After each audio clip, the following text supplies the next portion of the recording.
Yo, it's your boy Ryan, Northwest Sports Fanatics, back at you with a new video. Today is Friday, September 26th, 2025, with your boy Ryan and the Northwest Sports Fanatics. Make sure you guys subscribe to the channel, smash that like button either now or on your way out. Donate to your boy if you can, Cash App $ ORIONNWSF, or the YouTube Super Chat right here. We got the Los Angeles Dodgers versus the Seattle Mariners. First pitch is going to be here in roughly 5 to 6 minutes. So let's cue up the music, take a look at the thumb, and let's get into the starting lineups. Happy Friday, everyone.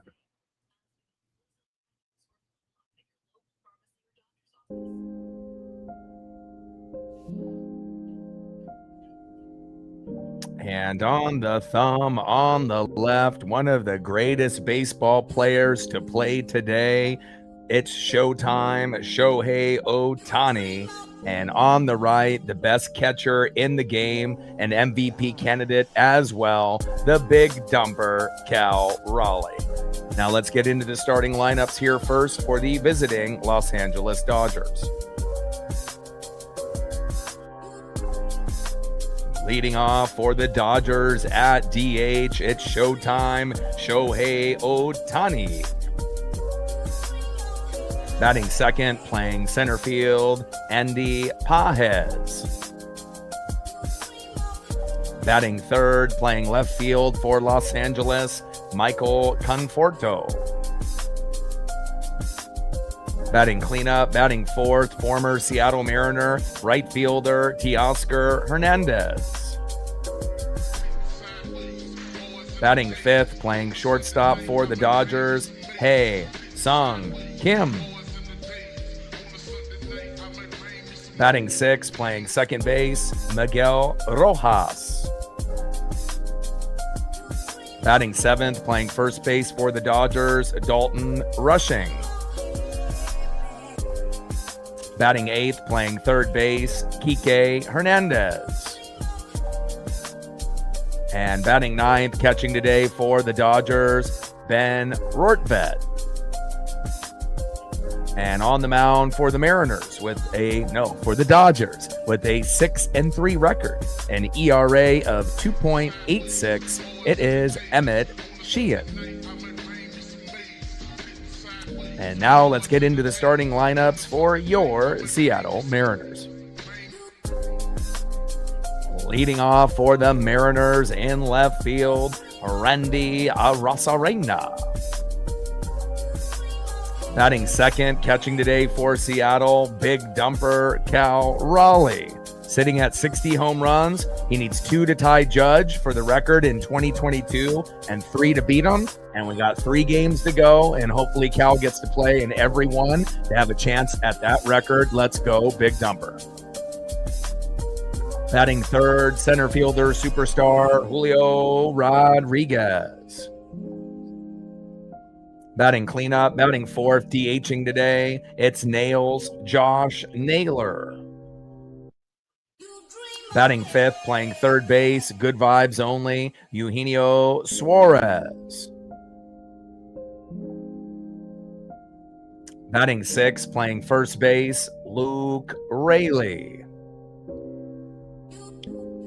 Batting seventh, playing right field, Dominic Canzone. Batting eighth, playing shortstop, J.P. Crawford. And batting ninth, playing second base, Cole Young.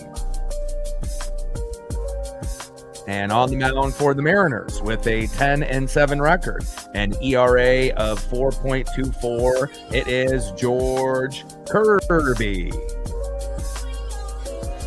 And we're going to be shooting for 100 likes, 100 on the Dono train, and then 5 to 15 subs. And then once we hit those numbers, we'll go to 200 on both. And then we'll go from 5 to 15 subs, from 15 to 30, and then 30 to 50. Hope everyone is having a fantastic Friday. Obviously, there was an update through Mariners socials that Root Sports will no longer exist after these last 3 games.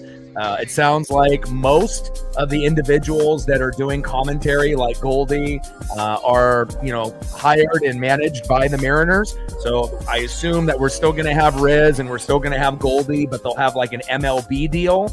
I'm not sure if that means an MLB extra innings, or if they're going to try to make us pay a certain amount of money to watch the Mariners. I know a lot of people watch through Root Sports and then obviously have different links if you're outside of the Pacific Northwest. I do know that 40 plus employees through Root Sports are going to get let go, but it sounds like a lot of those employees are kind of behind the scenes. Hopefully ownership will give those individuals a severance package to be able to find work.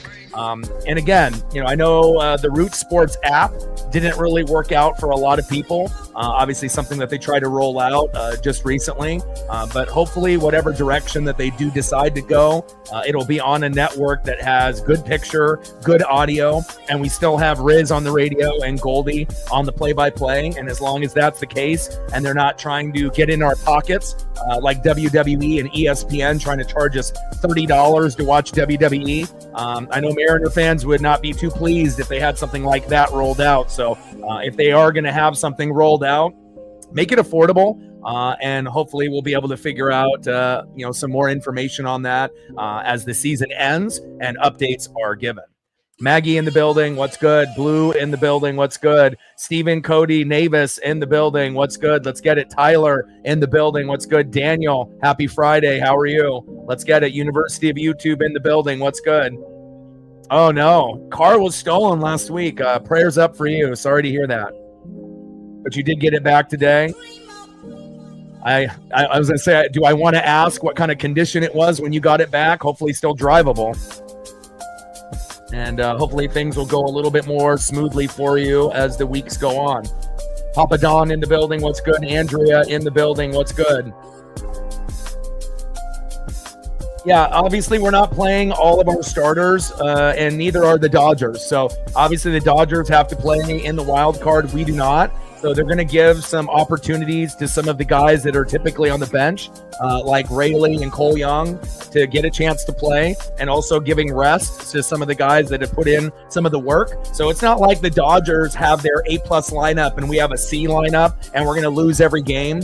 We went 17-1 in these last 18 games. And I know the Dodgers are hungry, but so are the Mariners. So again, even with a couple guys that are normally in the lineup that are not in the game, obviously today, if you look on the flip side as well, they don't have their strongest lineup. They don't have Mookie Betts or Freddie Freeman. So if we're going to be complaining that Polo isn't in the lineup and Robles is not in there either, well, they don't got Mookie and Freddie. And I guess if you bought tickets, you probably were expecting Mookie and Freddie to play. I mean, I want to see the best players, play out there. But again, they also have to worry about conditioning their guys as they go on this run. And, Clayton Kershaw was slated to pitch the last game, but they may end up only having him pitch an inning or two. We'll wait and see.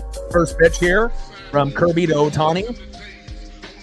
And pitches inside for a ball, 1-0 count. So, again, at some point, are we going to see some of the better players in the lineup? It's possible. But, again, we are going to have some of the backups play in these 3 games since we've already clinched. Now, obviously, we want to get the 1 seed as fans, but it seems like for the Mariner organization, they're okay with either first or second between us and the Blue Jays. I mean, either way, we have a bye. So, 1-1 pitch. Big swing and a miss by Ohtani. Nice job by Kirby here. 1 ball and 2 strikes to Shohei Ohtani. Mike in the building. What's good?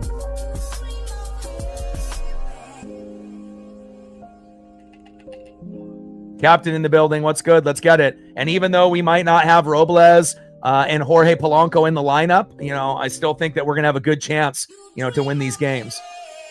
And, whether people, in the organizations want to admit it, I bet the Dodger fan base and the Mariner fan base feel the same way. They could care less who's in the starting lineup. They want to win. You want to finish strong at the end of the year. And again, whoever wins this series, if it ends up being Mariners and Dodgers in the World Series, and let's say the Mariners, big swing and a miss, down goes Ohtani, bang, that's one away. But let's say, for example, we win 2 out of 3, right? And then we end up playing the Dodgers in the World Series. We get home field advantage. So this is important, even though, people may not think, we got the bye, we're number 2. We could get the 1, depending on if the Blue Jays hit a wall in these last 3 games. But just imagine if these 2 teams play and we only win 1 game out of 3, and then the Dodgers get home field in a series where we could have put our best foot forward and maybe had the advantage. So again, there is something to play for. Obviously today, we don't know if it's going to be Mariners, Dodgers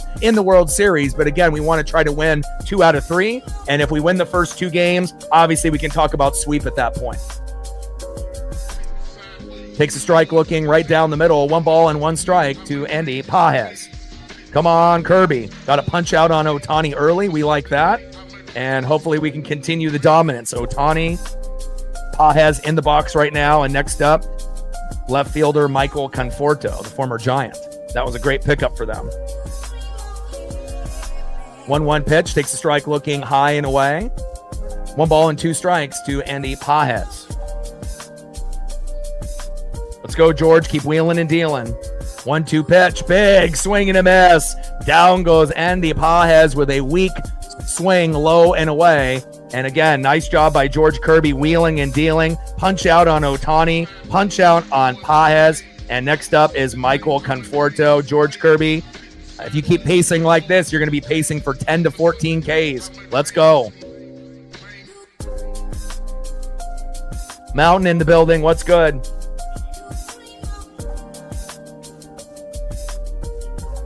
First pitch takes a strike looking low and away. Off-speed pitch, slider, 86 miles an hour by Kirby. He's locked in with the City Connects tonight. Pitch is high and on the corner. Oh my God, beautiful. Kirby is on it. No balls and 2 strikes to Michael Conforto. And if we can strike out the side with the first 3 batters, I can only imagine how this game is going to go. And again, can the Dodgers win this game with 1 swing? Absolutely. They have the talent there. 0-2 pitch. Got him. 3 batters, 3 Ks. George Kirby pacing for 18 Ks at the moment. We know he's not going to get that many, but a great job by George Kirby striking out the side. Shohei Ohtani, see ya. Andy Pages, see ya. Michael Conforto, see ya. And down the Dodgers go. 1, 2, 3. Great job by George Kirby. And my dad is a longtime Dodger fan. I know he's watching at home. He's been a fan since the 50s. And again, we got the same record, 90-69. Obviously, 51-27 at home. We got one of the best records at home in the MLB. And even though the Dodgers are 90-69, like I was mentioning to a lot of y'all, on the road, the Dodgers are only 38-40. So there's a lot of teams that are going to the playoffs that really aren't the greatest on the road besides the Mariners. We're not the only ones. Really, the only team that was excellent on the road and at home was the Milwaukee Brewers this year. So anything can happen. And again, George Kirby wheeling and dealing early, and that's exactly what we want to see. Now let's go to the bottom of the first inning, see who's up next here for the Mariners. Leading off for the Mariners in left field, Randy Arozarena. Batting second, catching today for Seattle, big dumper Cal Raleigh. He's at 60 home runs. He needs 2 to tie Aaron Judge from 2022 and 3 to get the record, and we got 3 games to do it. Let's go, big dumper. And batting third, sensational center fielder Julio Rodriguez. And on the mound for the Dodgers with a 6-3 record, ERA of 2.86, Emmett Sheehan. Let's go, baby. Great start. You didn't ask for a better start there. And obviously the only thing that you would maybe want in this lineup is having Polo and Robles in the lineup instead of Raley and Young. But again, they don't have Mookie Betts or Freddie Freeman. So obviously if we were taking 2 guys out, They're at the disadvantage, but that was their choice, trying to be able to figure out what they want to do after the Mariners series, since they're going to have to play wild card, and we'll see how it works out for the Dodgers this year. First pitch from Sheehan to Randy, high and away with the fastball, 96 miles an hour, 1-0 count. 1-0 pitch, big swing and a miss with the slider, 88 miles an hour right down the middle. 1 ball and 1 strike to Randy Arozarena. And for all of the regulars in the room, help out all day with the likes. I'll take care of the sub updates as well as the donos and the likes. And we should be able to hit our goals here today. All day says we're at 50. We're halfway there. We got 283 in the room. We should be able to hit somewhere in that 200 to 400 like range, depending on how this game goes. Pitch fouled off right down the middle by Randy.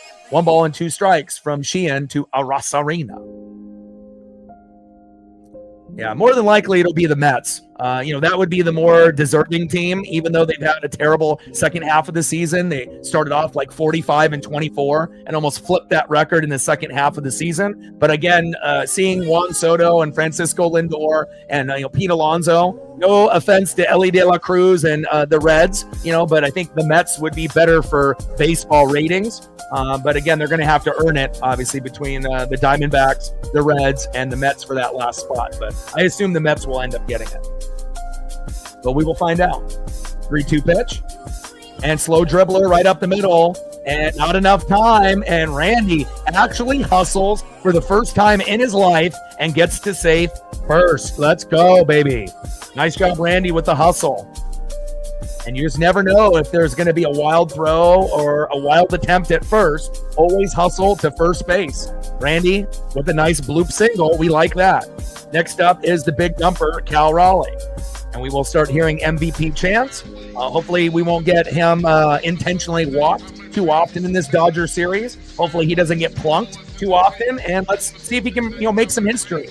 And at the very least, let's see if he can tie Judge. Obviously, if he breaks the record, that would be incredible if he can get to 63 to 65 home runs. But for him to do that, he's going to have to multi-homer at least one time in these last 3 games, unless he hits a homer in each game, assuming he's playing in each game. I assume in one of the games, he'll probably DH, and he'll catch in 2 of them, but it's still going to be challenging.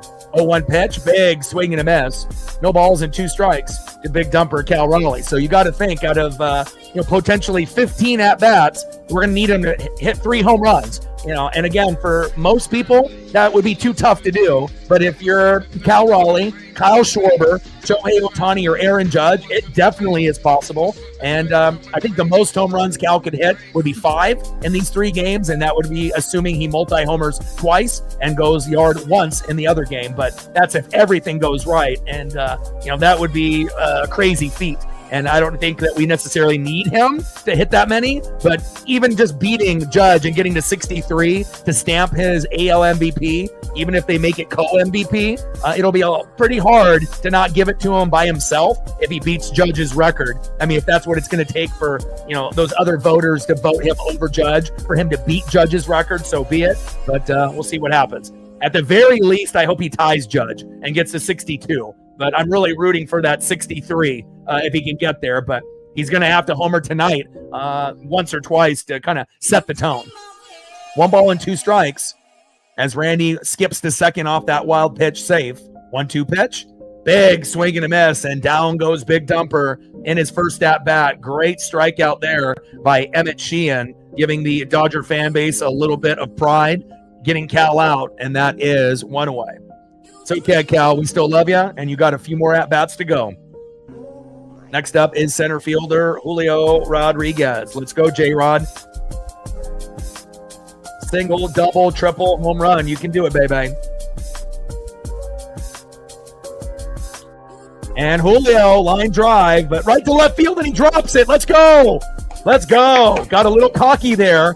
And Randy's coming home, 1-0 Mariners. And again, when you have a laser, a rocket that's coming at you in left field, center field, or right field, you better make sure that you get your glove on it. And again, if you're not going to be focused, Sometimes you're going to have plays like that, and we'll definitely take that. Michael Conforto, that might have been okay for you when you were on the Giants, but it sure as hell isn't on the Dodgers. Thank you so much for being lazy, and we'll take that. Randy comes home. Julio with another RBI, and just like that, 1-0 Mariners. Let's fucking go. Trident's up.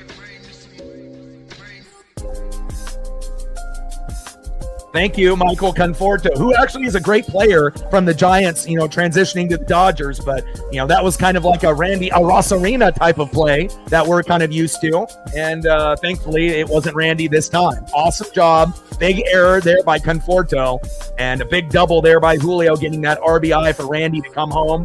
And that's exactly what we want, baby. We're 17-1 in the last 18 games, and we want to go 18-1, baby. Let's go. Next up is Josh Naylor. 1-0 pitch. Pitch is low and in the zone, called strike. Changeup, 84 miles an hour off-speed pitch there by Sheehan. 1 ball and 1 strike with a runner at second, Julio, after his RBI with Randy, with a error in left field by Conforto, going off the glove, getting a little too cocky with a laser from Julio in that previous. Oh, and they got a wild pitch there. Go, Julio. Go, Julio. Run the third. Go, Julio. And Julio's safe at third. And the Dodgers, again, maybe they were too confident, coming in thinking that they are the Dodgers and this is the same old Mariner team from the past. Well, guess what? This Mariner team is a little bit different than we've ever had. And again, this is even better than our 2001 team that won 116 games.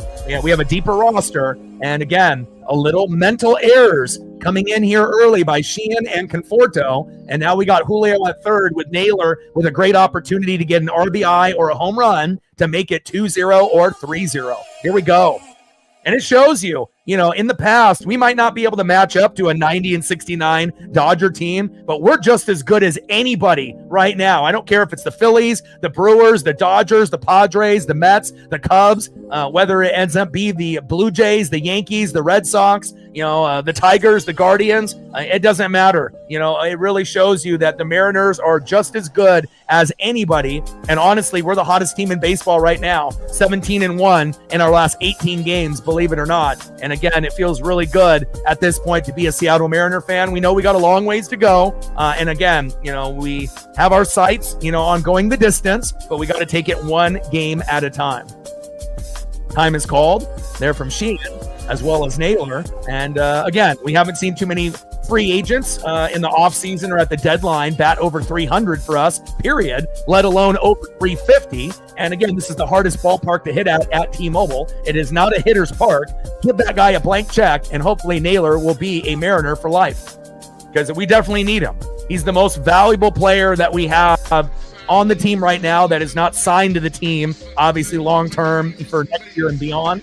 And again, Luis Castillo, Mitch Garver, Eugenio Suarez. We appreciate everything that those 3 players have done up to this point. But at some point, money talks, and you have to be able to use that money wisely. And once contracts end up coming up and you see the next wave of players coming in, Cade Anderson for Luis Castillo, Harry Ford for Mitch Garver, and obviously there's no one on the Josh Naylor level at first. Obviously, we know that, Luke Raley and any other person that tried to play that position wouldn't be as good. So we need to make sure to do the right thing and sign the big grumper long term. Facts. Bottom of the first inning, 1-0 Mariners. Great start with Julio and an error to Conforto on a laser in left field with Randy at second skipping in at home. And we are up 1-0 and threatening here to see if Naylor can get an RBI to make it 2-0. 1-2 pitch, low and at the knees. 2 balls and 2 strikes to Josh Naylor. Let's go, baby.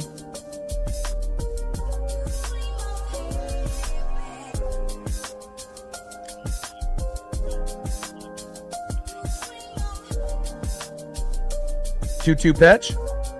Big swing and a miss, and down goes Naylor. Nice job by Sheehan. And another punch out for him. 6-3 record with an ERA of 2.86, giving Dodger fans a little bit of life. Down goes Nails. Next up is third baseman, good vibes only, Eugenio Suarez. Let's go, Gino. He's at 49 home runs, and we would love for him to get to 50. First pitch is high and inside with the four-seam fastball, 96 miles an hour, 1-0 count.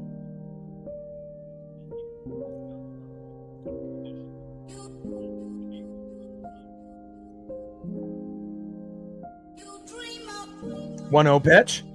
Pitch is inside. 2 balls and no strikes to Eugenio Suarez. And, Gino's a guy that can hit you 40 to 50 home runs, but you also have to look at his batting average and how many times he strikes out. He had a span of going 0 for 32, which is pretty much going 0 for 4, 8 straight games. But again, I did tell you guys he would heat up. He did. We have been able to predict a few home runs, when I felt it, with the ESP. And again, we just need him to be the best version of Gino, and as much as that, hurts me to say with his, strikeout percentage, and a lot of times you can't count on him. But again, he's a streaky player. And when he's hot, he's very hot. When he's not, he's not. But again, it seems like he's kind of turned the corner, and hopefully we'll be able to get some production out of Gino here. Big swing and a miss. 2 balls and 2 strikes to Eugenio Suarez.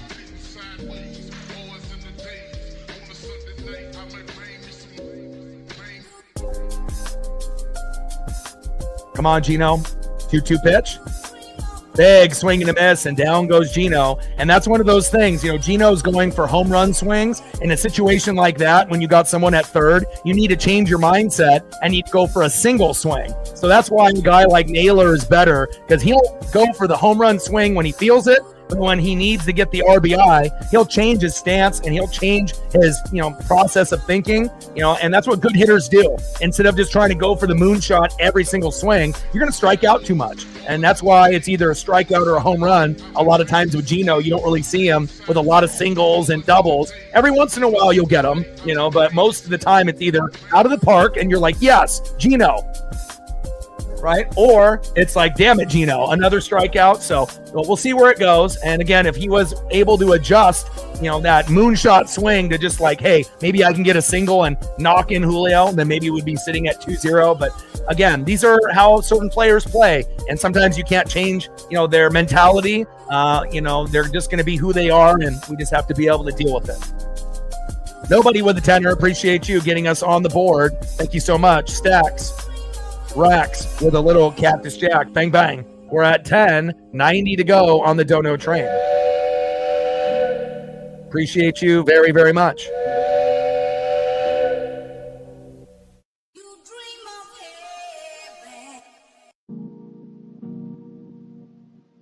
Let's see who's up next here for the Dodgers in the top of the second inning. 1-0 Mariner lead. Next up, the former Seattle Mariner and the former Blue Jay, right fielder Teoscar Hernandez. What a blessed career. Playing with the Blue Jays with Vladimir Guerrero Jr., Bo Bichette, right? And then you end up going to the Mariners for a little bit, playing with Julio. And then you go to the Dodgers and you play with Shohei, Freddie, and Mookie. Unbelievable career for Teoscar Hernandez. Batting second, shortstop, Hae-Sung Kim, the Korean superstar. And batting third, second baseman Miguel Rojas. On the mound here for the Mariners with a 10-7 record and ERA of 4.24, it is George Kirby. Let's go, George. First pitch in there from Kirby to Teoscar. Takes a strike, high and in the zone, 96 miles an hour with that sinker, 0-1 count.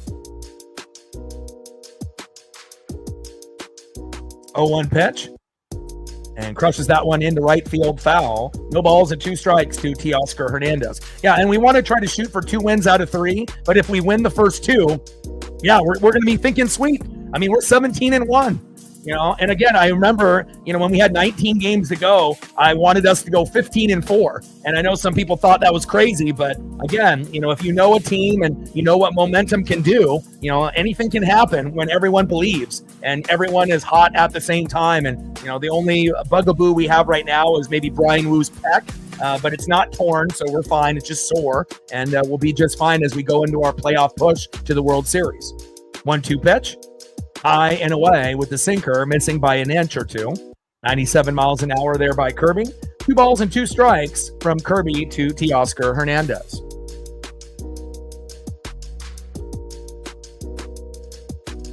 And I appreciate it all day, Captain. Marine Bean, Cody, and many others in the room can participate, and we can help with the likes and the donos. I'll take care of the sub updates as we go. 2-2 pitch, big swing and a miss, and George Kirby with another nasty strikeout, bringing the electricity for the Seattle Mariners here early. Down goes Teoscar. and that is 1 away. And he's already struck out the first 4 batters in Shohei Ohtani, Andy Pages, Michael Conforto in the first inning, and now Teoscar Hernandez. Next up is Hae Sung Kim. Right now, Kirby pacing for 18 Ks. Big swing and a miss. 0-1 count.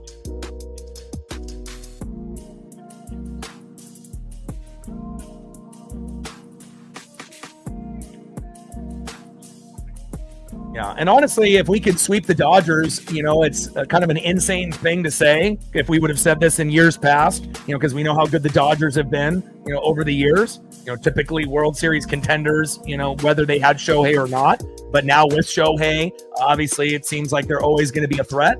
But also it feels like some other teams have kind of caught up to them or maybe even passed them this year in the Brewers as well as the Phillies. So it's anybody's game to take in the National League. And if you look at the Dodger team, it definitely doesn't feel as strong as it did maybe in a few years ago, when they were kind of at their peak.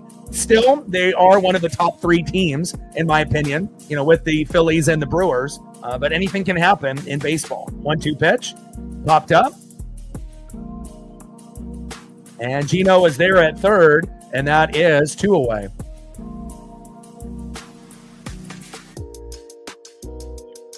Good defense there by Gino.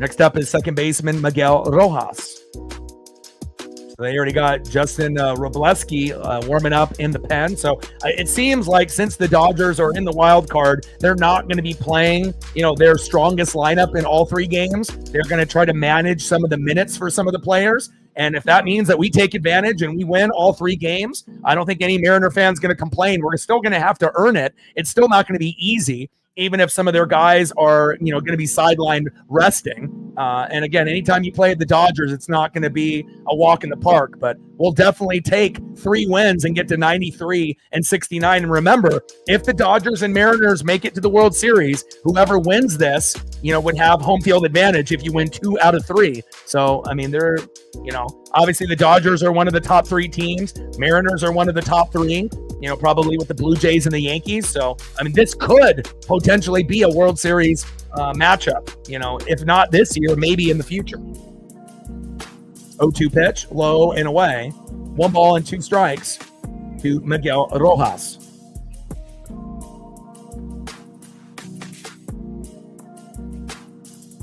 Yeah, I think most nerd websites, that go over the analytics and the metrics have the Mariners at number 1. Because we were 17-1 in the last 18 games. But, if you ask, those nerd websites, a week or 2 ago, they normally had, the Blue Jays, maybe the Tigers before they started going on their meltdown, and then maybe even the Yankees. They've been playing pretty well as of late. So, again, we're going to have to go against teams that we have good experience with, as that one is fouled off by Rojas. But I don't think we're afraid of anybody. We're not afraid of the Tigers or the Guardians. We're not afraid of the Blue Jays. We beat them in 2022 with a team that's not as good as this. So we know we can compete with them, with Vlad Jr. and Bo Bichette and George Springer. They're amazing, but we know we can compete. Yankees have given us trouble in years past. And again, we know that we have history with them, but it feels like our team is a little bit deeper this year. So again, if we end up matching up, there's no, being afraid or worried about that matchup. And we'll see what happens with the Red Sox and a few of the others as we transition into the playoffs shortly. 3-2 pitch. And Rojas crushes that one into right field, foul. But again, Phillies, Brewers, Dodgers, Cubs, if you're looking at the plus minus on how many runs that they've scored compared to the rest of their opponents, you kind of have a gauge on, who's going to do what. And not to say that the Mets and the Padres can't surprise, but it feels like those are kind of the weaker teams compared to the Cubs, the Dodgers, the Phillies, and the Brewers. But anything can happen in the playoffs. Popped up into foul territory, and there we go. Luke Raley is there to get Rojas out, and that is an easy 1-2-3 inning. Sarah with $1. Every dollar counts. Stacks, racks with a little Cactus Jack. Bang, bang. Appreciate you. $1 holla. We're at 11:89 to go. Appreciate you.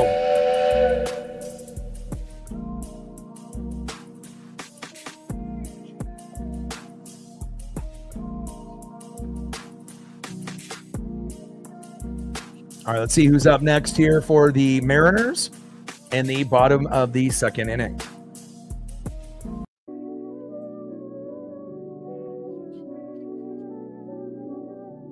Next up for the Mariners, playing first base today, filling in for Josh Naylor as he DHs, Luke Raley. Obviously, his timing has been off. His defense hasn't been very good, but hopefully we get something positive with the experience playing first here today for Luke Raley. And again, it's been a long time since we've seen a nuke from Luke, and maybe we'll get something like that hopefully today.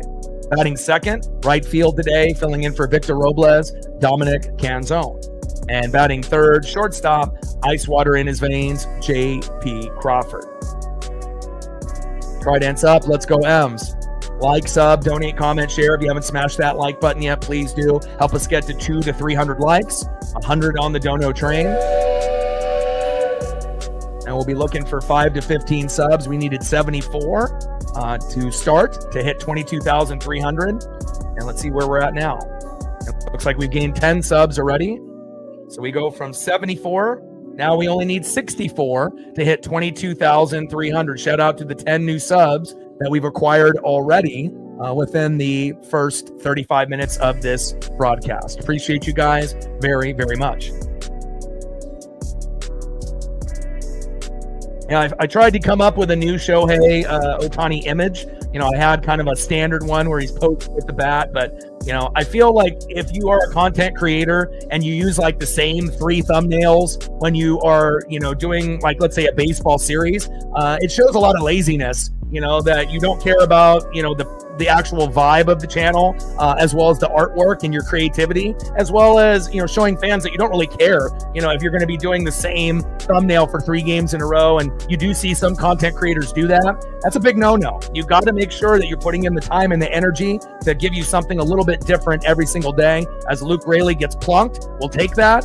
And now Luke Raley is at first. Now we got Robleski in the game filling in already, so they're definitely managing their lineup. Next up is Dominic Canzone. See if we get a Dom bomb here early to make it 3-0 Mariners.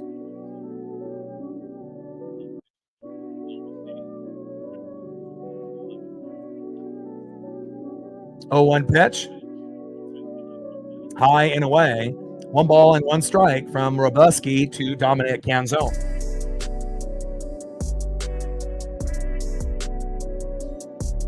Slow dribbler towards first base, foul.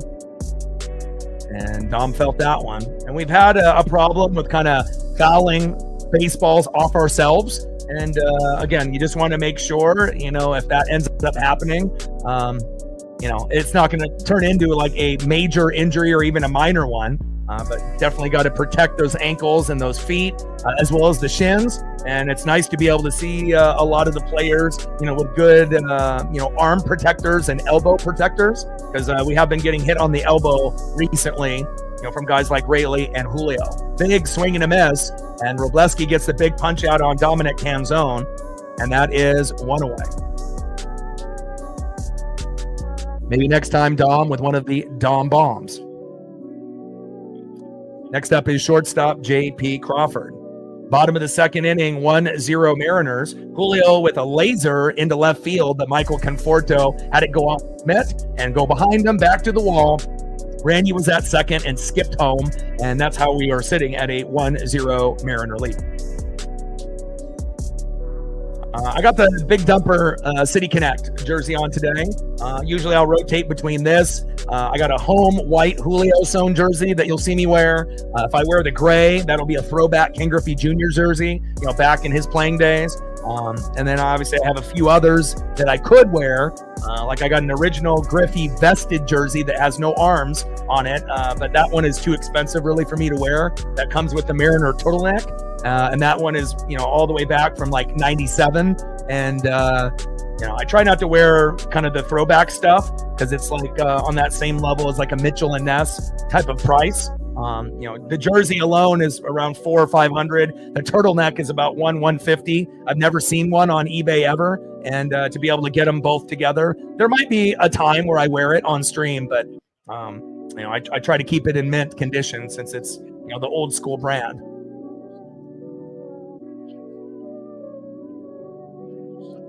2-2 pitch. Slow dribbler by JP for a hit. There we go. And we'll take that.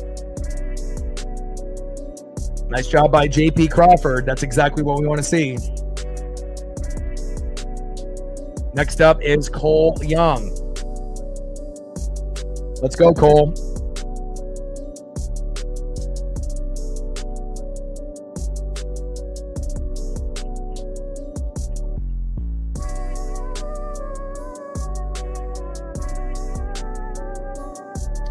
The cow bobblehead that has the bobble dumper butt isn't a custom one. It's actually one that they made.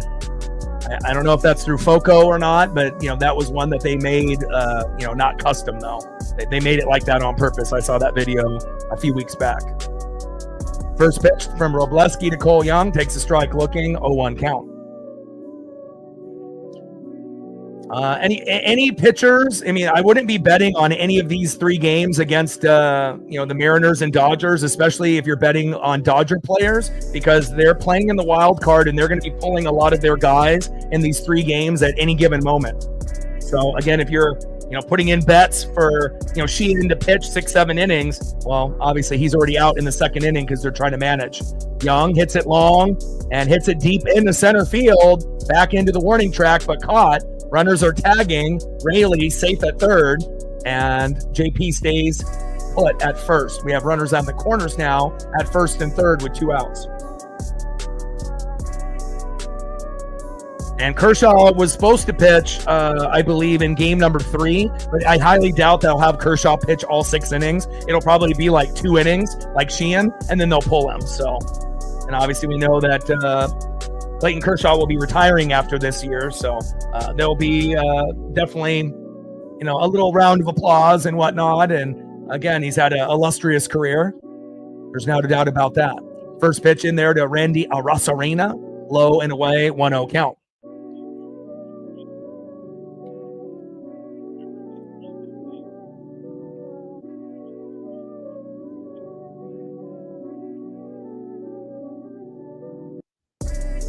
One 0 pitch.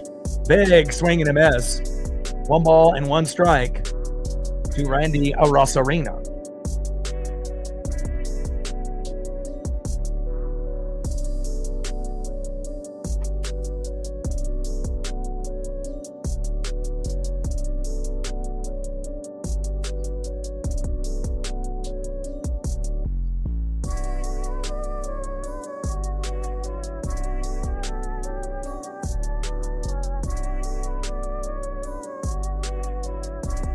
One pitch.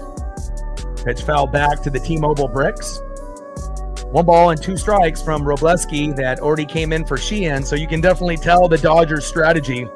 They're going to be playing a lot of players in these last 3 games. And it's not like they are not trying to win, but they're trying to definitely manage the minutes that each guy is playing as they're going into the wild card. Obviously, they're not the favorites this year. Obviously the Brewers and Phillies are probably more favorites, and they're on the level probably slightly higher than the Cubs, but on that level. And then third tier would be the Padres and the Mets, obviously, if it ends up being the Mets over the Reds or the Diamondbacks, which I assume it would be. So, and then it seems like the Astros will be out, and then you'll end up having the Yankees, the Red Sox, and the Guardians in, and then obviously with the Mariners and the Blue Jays with the bye. Pitches low and away. Count now is full. 3 balls and 2 strikes to Randy Arozarena. 3-2 pitch, and that is strike 3 on the corner looking, and that is it for the Mariners. We leave 2 stranded, but we still have a 1-0 lead.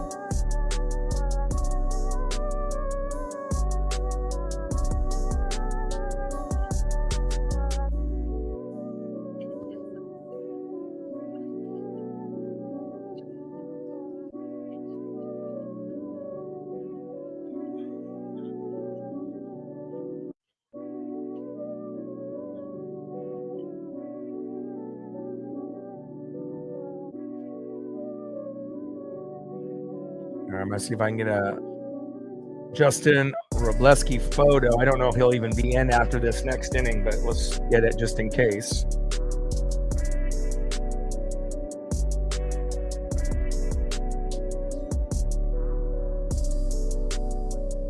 Got to put in the work.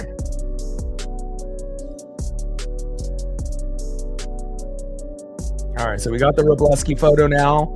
And if you just need a quick recap in the matchup, Julio Rodriguez was safe at first based off a fielding error from Conforto, ended up going into second. Randy was at second and walked in home with a laser from Julio into left field that was dropped in his mitt by Michael Conforto, and we're sitting at a 1-0 lead. 1 run, 2 hits, no errors for the Mariners, 0 runs, 0 hits, and already 2 errors by Los Angeles. Very rare, but again, we are at the end of the season and everything counts. Let's go to the top of the third inning, 1-0 Seattle. Let's see who's up next here for the Dodgers in the top of the third inning. Next up for the Dodgers in the 7-hole, first baseman Dalton Rushing. Batting second in the 8-hole, third baseman Kike Hernandez. And batting third in the 9-hole, catcher Ben Rortvedt. And on the mound for the Mariners, 6 up and 6 down, 2 innings pitched with 4 Ks and no walks, George Kirby. Let's go.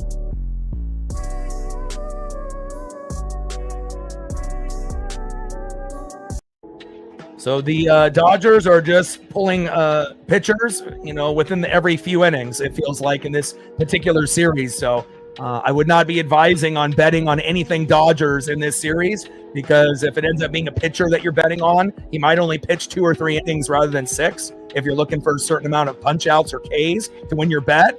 And long throw to first, and Rayleigh stretching and doing the splits, but he is safe. Good effort there by Gino at third, but just couldn't get there in time. But as far as the Mariners, though, it seems like it's a little bit more intact, with our players, that our players are going to be in there a little bit longer, but we will make probably some substitutions with like some pinch hitters, but I don't think you're going to see the same type of pulling a pitcher out within a couple innings like the Dodgers are doing. We are obviously in the wild card bye as a 1 or a 2, depending on what happens with the Blue Jays. And then obviously with the Dodgers, they're in the wild card, they have to play. So that's why they're doing this kind of weird, substitutions in this particular last series against the Mariners. First pitch fouled off by Kike Hernandez. And Kike Hernandez was the individual I got my first Mariner foul ball in Seattle at T-Mobile a couple years before COVID, around 2019. And it was in the first inning. I was about 15 to 20 rows back off first base. And when it was coming at me, it was like slow motion. And a guy with a big ZZ Top beard had a glove, dropped it twice, went on the ground. I slid past a 90-year-old grandpa and grandma, grabbed it with my offhand, my left hand, and brought it up to my chest. The guy body checked me from behind and tried to get me to drop it. I didn't. My knees hit the pavement on the steps, and my knees bled for 9 innings, but I got the ball. And that was the first memory of the first of 3 balls that I've gotten in the 9 or 10 games that I've only been to. Kike Hernandez ball was number 1. Julio Rodriguez rookie foul ball in 2022 was my second ball. And then a couple weeks later, I predicted I would get an Aaron Judge ball when he hit the 62 home run in that season, and I did. And pretty good trio, Kike, Julio, and Aaron Judge. Obviously, I would love to have an Ohtani ball in my collection, but easier said than done. Pitch is high and away. 2 balls and 1 strike to Kike Hernandez. 2-1 pitch, low and away with that slider missing by a couple feet. 3-1 pitch from Kirby. And Kike crushes it into left field, and it's gone. Kike Hernandez doing Kike Hernandez things. And again, I'm not surprised. It's one of those guys that me and my dad have watched very, very closely. He may not have a great batting average, but when it comes to the playoffs or getting close to the playoffs, he really starts to turn it on. And a big 2-run jack with Rushing on board, 2-1 Dodgers, bringing that electricity. Next up for the Dodgers, catcher Ben Rortvedt. Kike heard about me getting his ball and said, you know what? I'm going to give you another memory here on your Mariner YouTube stream, O-Dog. And there he did. 2-1 Dodgers. We're still going to be in it, and again, it's going to happen. It's not like we're going to have every pitcher be clean, but let's hope that's the only home run that Kirby gives up, and we can continue to be able to match the Dodger energy after this inning. First pitch from Kirby to Rortvedt. Big swing and a miss. 0-1 count.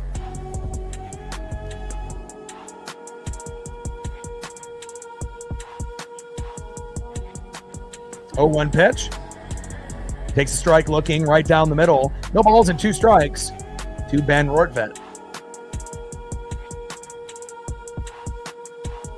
Well, you would assume the Guardians are going to get it over the Astros, and it will be the Guardians, the Red Sox, and the Yankees. That's what you would assume. And then obviously Blue Jays and Mariners with the bye. So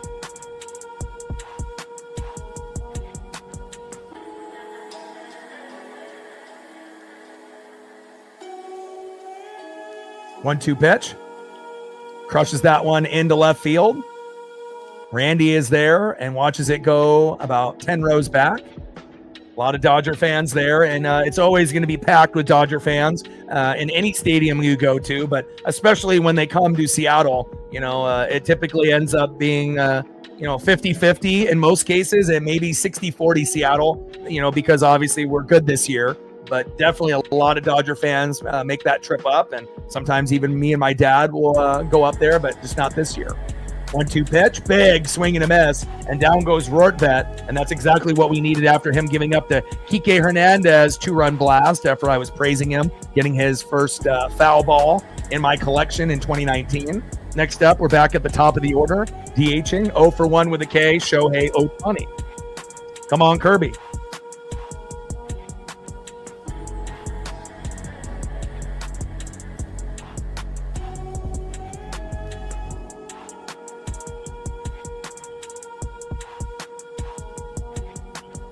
First pitch in there for a ball. Low and away to Shohei Ohtani with a knuckle curve, 1-0 count. Ricardo in the building. What's good?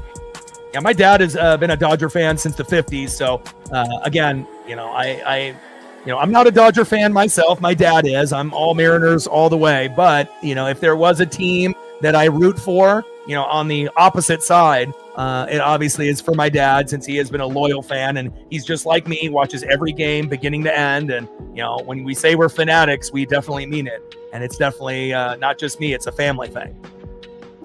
1-1 pitch. High and away. 2 balls and 1 strike to Shohei Ohtani.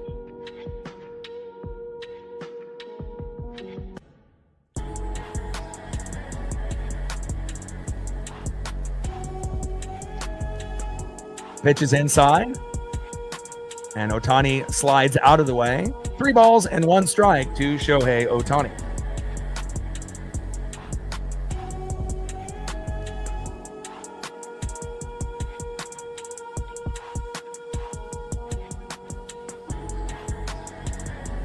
Three-one pitch.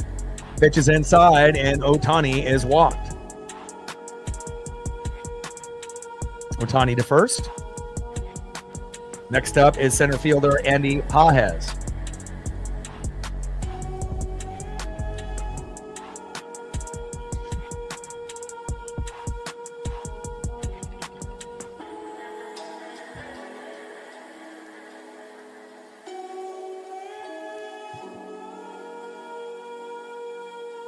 Let him know, Victoria. Let him know, Captain.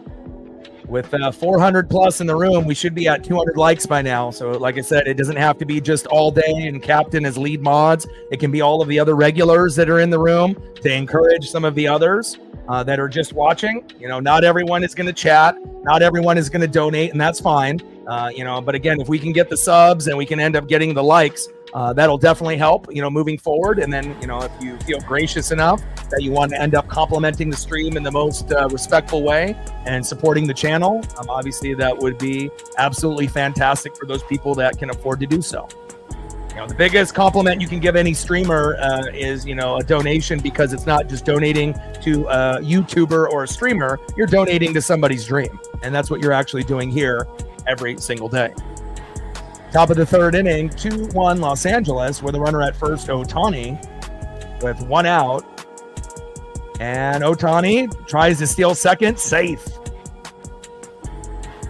Throw was a little bit behind for Cole Young, and Shohei is a very good swiper of the bags from first to second.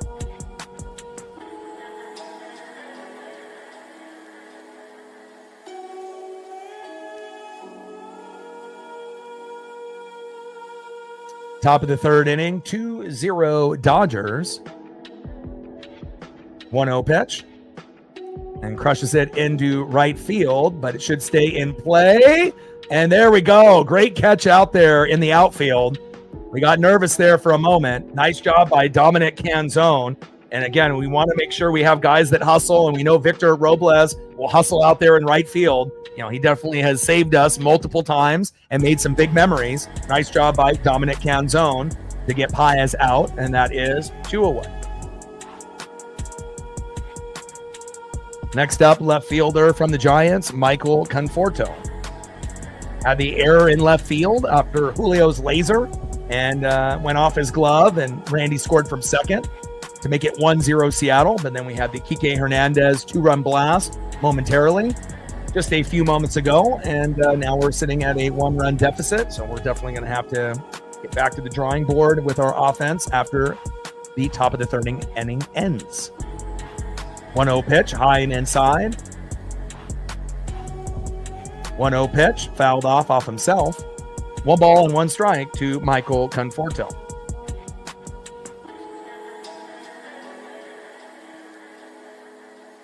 Yeah, it would be wild if we ended up getting that. You know, we definitely are one of the top 3 teams each in the American League and National League. We know how good the Brewers and the Phillies have been. We'll see what they can do in the playoffs. And obviously we know Dodgers and Cubs on that next level. And then obviously the bottom level would probably be, you know, Padres and Mets. But anything can happen in the playoffs. And we got Blue Jays and Mariners, Yankees, you know, probably as, you know, the most favored. And then you got, you know, Red Sox, Guardians, and, you know, we'll see where it goes, you know, with the teams that get in and the teams that don't. Well, obviously with the Tigers, big collapse and whatnot, but it's not how you start, it's how you finish. 1-2 pitch from Kirby to Conforto. Pitch is high and inside. 2 balls and 2 strikes to Michael Conforto. Ricardo with a 3-er, appreciate you. Every dollar counts, stacks. Racks with a little Cactus Jack. Bang, bang. Appreciate you. $3 holla on the Dono train. Appreciate your support and generosity to the channel. Pitch is high and away. Count now is full. 3 balls and 2 strikes to Michael Conforto.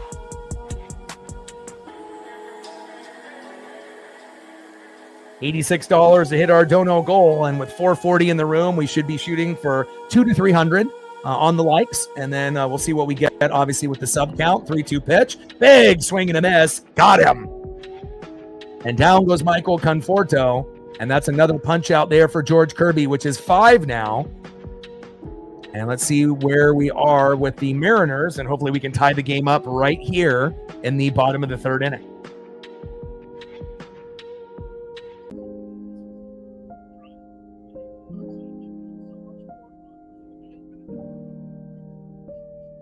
Next up for the Mariners, 0 for 1 with a K, 60 home runs, trying to get to 62, possibly 63 before the season is over. The big dumper, Cal Raleigh. Batting second, 0 for 1, Julio Rodriguez, even though he had that laser out there, obviously into left field. And batting third, 0 for 1 with a K, Josh Naylor.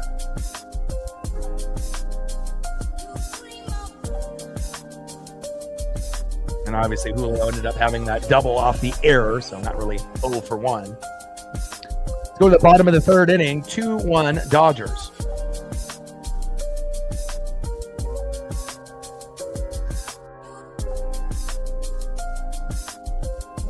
And anytime you can end up watching 2 of the top 4 home run, sluggers that are making history this year with Shohei and Cal today, and then obviously Judge and Schwarber whenever they get a chance to play. It's must-see TV. And the best part about it, we're not in the steroid era. We're not in the Balco era. These guys are doing it clean, and it's great for baseball. Obviously back in the steroid era, they needed Bonds and McGuire and Sosa, to be able to get more eyes on the sport. And it did that, but it ruined the legacy of those teams and those obviously individuals for their case to be able to, be in the Hall of Fame. And again, for a little bit of exposure short term, it's going to hurt your career long term. And we are, proud to say that with Ohtani, Judge, Raleigh, and Schwarber, as Raleigh gets a nice base knock into left field off that first pitch right down the middle. Nice job, Big Dumper. But everyone's doing it clean, and that's what makes it so much more exciting. Jess with a $5, appreciate you. Stacks, Rax with a little Cactus Jack, bang bang. Another $5 holla, appreciate you. We get some nice love from the Dodgers supporting cast and fans. Appreciate you. $5 holla from Jess. And again, my dad is a Dodger fan from the 50s. So he's been a longtime fan for like 70 plus years. So if at one point or another, depending on what happens with the Mariners, obviously if the Dodgers are still in it, and if for whatever horrible reason the Dodgers keep going and the Mariners get eliminated, and obviously we would not like that as Mariner fans. If I were to do another team after, the Mariners, it would be the Dodgers. So typically I do a few Dodger streams here and there, but obviously I've been super focused on the Mariners this year, but we'll see what happens. You never know. We could end up getting a Mariner Dodger World Series. That would be very exciting. 1-1 pitch, big swing and a miss right down the middle by Julio. 1 ball and 2 strikes to Julio Rodriguez. 1-2 pitch, probably should have been strike 3 right there. It was right on the corner, but they get a ball call, or bad call in my opinion. That should have been strike 3 on Julio, but it is what it is. We'll see if the expanded strike zone will go for, both teams. And we haven't had too many bad calls so far in this game 1 against the Dodgers. 2-2 pitch, fouled off towards third base, and that is foul. 2 balls and 2 strikes to Julio Rodriguez. Dad did not live in Brooklyn. So my dad lived in Los Angeles growing up watching Sandy Koufax and Don Drysdale in that old school era. And he's lived in California, Hawaii, and then obviously living in Oregon now. So, but back when he was a kid, Sandy Koufax is his hero. And obviously the guy that he likes, obviously on that level now, is Clayton Kershaw, kind of, giving you that lefty specialist vibe and whatnot. And, he's one of those guys that watches every game beginning to end. And, my stepmom isn't really into baseball. Sometimes when they're watching shows, he'll have like the laptop, and he's still like paying attention, so that way he can do the good husband role, but still getting his baseball in. So, and luckily she understands that he's a diehard just like myself. So, but again, he watches every game. I know he's at home watching the game right now, and he's definitely rooting his Dodgers on. Big swing and a miss from Robleski to Julio, and that is strike 3, and that is 1 away.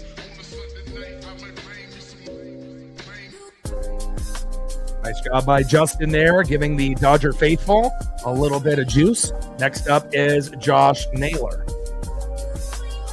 Again, I was blessed to be able to meet Ken Griffey Jr. when I was 7, and that really started the fandom in his rookie year. And then me and my dad got to meet Sandy Koufax when I was 10, hence the hair and the froze, as you guys can see for me and my dad. And Koufax was a gentleman and was off to be able to get the photo and the autograph. And, even to this day, we try to go to some games whenever we can.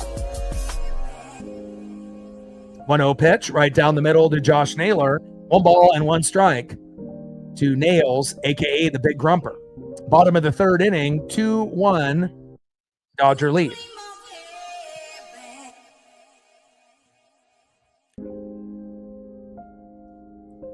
Pitches low and away. 2 balls and 1 strike to Josh Naylor. Bottom of the 3rd, 2-1 Dodgers with a runner at first and 1 out. Robleski on the mound, replacing Sheehan after the first couple innings. Obviously, they're in the wild card, so this is a different type of strategy for this Dodger team in these last 3 games. So I wouldn't be really betting a lot on, amount of Ks the pitchers are going to get, because if you're assuming the pitcher is going to stay in for 6-7 innings, they may only be pitching 1 or 2. And Kershaw is slated to pitch in the last game, but I assume it'll only be for a couple innings, not a 6 or 7 inning start. So they're definitely monitoring the minutes and obviously getting prepared for the playoffs. Takes a strike looking there, high and inside. Count now is full. Josh Naylor, 3 balls and 2 strikes with a runner at first and 1 out. We're down by a run after Kike Hernandez's big 2-run blast.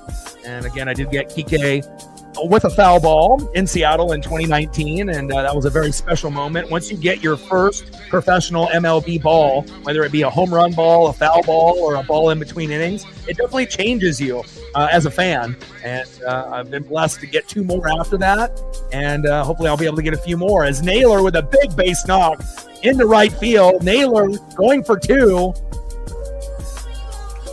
And he says, nope, I'm going to stay at first, and backs it up. And now we have runners at first and third with 1 out. Cal Raleigh at third, Naylor at first. Let's go, baby.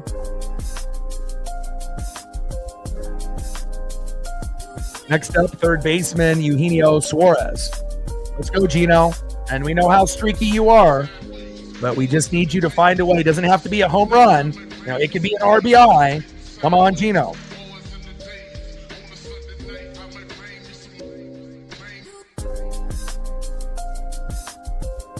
And Naylor getting into second with no throw, safe. Naylor hasn't been thrown out all year since joining the Mariners. 4th first baseman in MLB history with 20 homers and 30 stolen bags. Josh Naylor signed this guy to a blank check. And again, if he stays on the Mariners, he could actually improve his home run numbers from 20 to possibly 30 to 35. He's a guy that could, with this lineup, if we're all rolling and he plays a full season with us, he could definitely get 5 or 10 more home runs. No doubt about that. 1-1 pitch, check swing. Does he go? And Naylor is incredibly fast for being a bigger guy. He's not fat. He's a little husky, and whatnot. But I wouldn't say he's overweight. We've had guys that have been a little bit bigger. With Jared Vogelback and Mike Ford. Carlos Santana. We've had some of those bigger DH guys in the past, and he's not as big as those guys. Rowdy Tellez, just to name a few.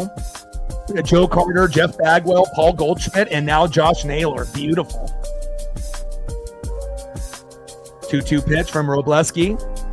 And Gino with a dribbler towards third base, foul. And this would be a great time for Gino not to go for like the Happy Gilmore home run swing. I would love for him to hit a liner right down third all the way to the wall and scoring both runners at second and third, Naylor and Cal.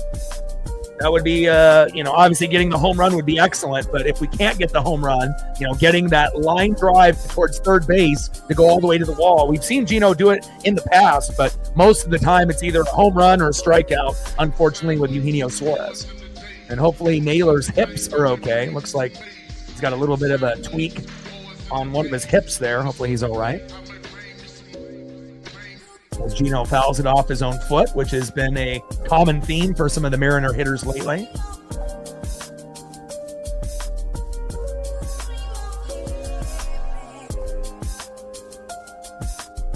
And good luck to the Huskies and the Ducks this weekend. Huskies hosting the Ohio State University. They do have a chance. They got one of the best home records in football. They should already be in the AP top 25, but those voters don't stay up late to watch West Coast teams, and it shows. And Oregon goes to Penn State with a whiteout, and we'll see what happens there. It's going to be tough for both teams, but again, Pacific Northwest teams have been on a high as of late, with the Mariners winning 17 out of 18, Seahawks 3-1, and again, we'll see where things end up here in the next few weeks. 2-2 pitch, and Gino crushes it into center field, but it's going to stay in play, and Cal's going to tag up from third, and that is a tie game. Naylor is out at third, and that is the end of the inning. And him and Kike end up hugging there and having a little talk. And again, we tied the game up before Naylor went into third. And let's take a quick look to see how close it was. Yeah, Naylor kind of went for the slide a little early there. Ooh, and maybe Naylor might have gotten out before Cal came home. So that might be 2-1, still not 2-2. I mean, based on that replay that I saw, it looks like possibly if they zoom in, I mean, from far away, it was kind of tough to see, but it looked like Kike might have gotten the tag on Naylor before Cal actually touched, home. And if that is the case, then it's still going to be 2-1, not 2-2. But we will find out here momentarily. Like, sub, donate, comment, share. If you haven't smashed that like button yet, please do. Help us get to 400 likes, 100 on the dono train. And we'll be looking for 50 to 60 subs.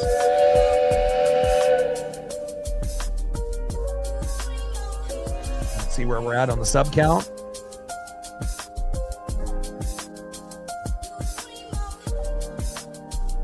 And we gained another 10. 64 subs to go to 22,300. Let's go.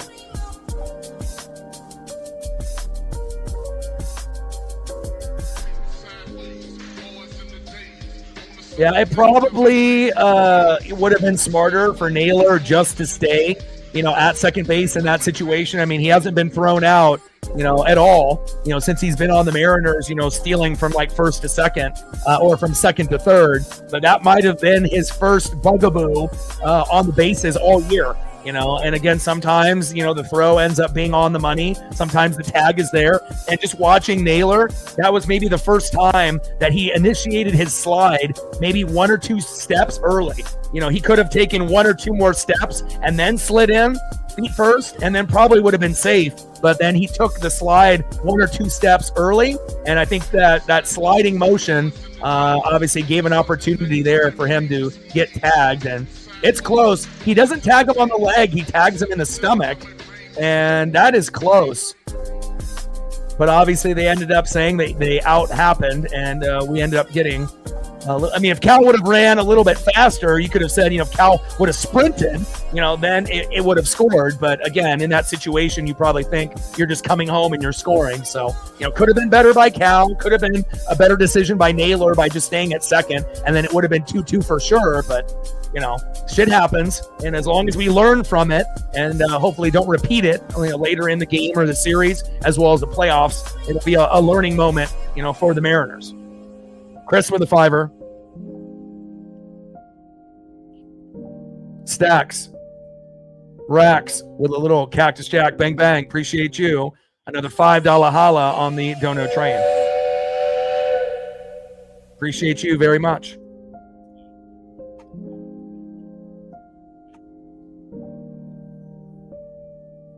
One-two pitch. Big swing and a miss to Teoscar Hernandez, the former Blue Jay and Mariner. Nice job by George Kirby, and that is 1 away. Oh my God. Next up is Hae Sung Kim.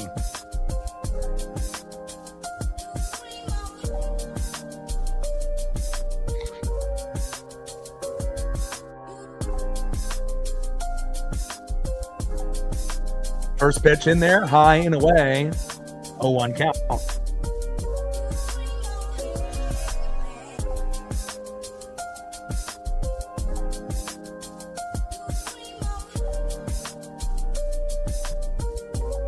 0-1 pitch, high and away, 1 ball and 1 strike to Hae Sung Kim. 279 average, 2 homers, 15 ribbies for the Korean slugger. 1-1 pitch, fouled off. 4-seam fastball, high and away, 95 miles an hour there by Kirby. Just something that the Dodgers are doing in this last series. They're playing in the wild card, so they're going to be definitely making a lot of substitutions, and they're going to be doing it more than the Mariners. Mariners are going to stick with their pitchers. You would assume for 5-6 innings, 7 if we can get to that point. And I feel like the Dodger pitchers are going to be only pitching a couple innings in these 3 games. Since they're having to play in the wild card, there's going to be some starters that aren't going to play in the series or in every game. Like today, there is no Freddie Freeman, Mookie Betts. We may see them come in and pinch hit late, but I doubt it. And again, that is the reason why Sheehan was pulled. It wasn't bad performance. It was just limiting some of the innings for some of the guys as they're getting ready for strategy as the wild card is upon them. And Rojas with a dribbler towards third, and that'll be a stand-up double because Randy Arozarena might be the laziest left fielder on planet Earth. Nice hit there by Miguel Rojas. Next up for the Dodgers, first baseman Dalton Rushing. Top of the 4th inning, 2-1 Los Angeles.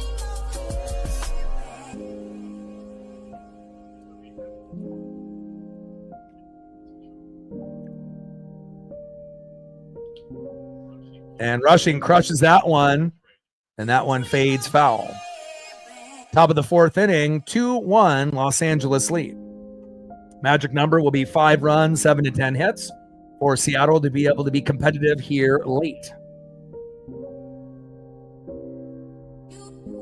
Yeah, I wouldn't be betting on any of the Dodger pitchers in these last 3 games because there's a very good possibility all of them are going to get pulled early. Kershaw is slated to pitch in the last game of the regular season, and I highly doubt he'll go more than 2 innings. I would assume that he'll go 2, just kind of like Sheehan did, and then they'll pull him and bring somebody in from the pen just to kind of rest him. 0-1 pitch.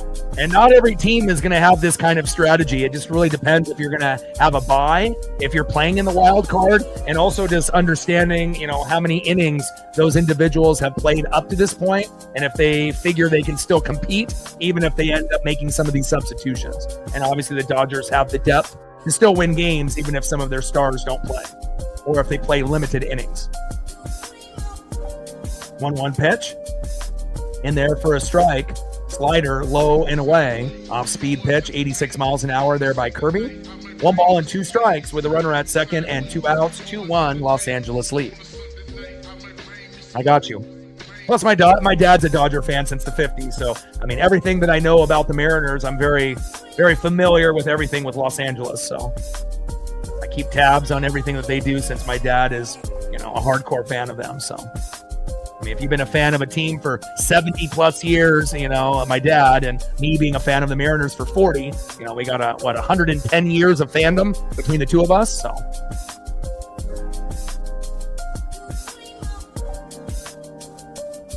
2-2 pitch. And that one is fouled behind the plate to the T-Mobile bricks by Rushing. 2 balls and 2 strikes from Kirby to Rushing.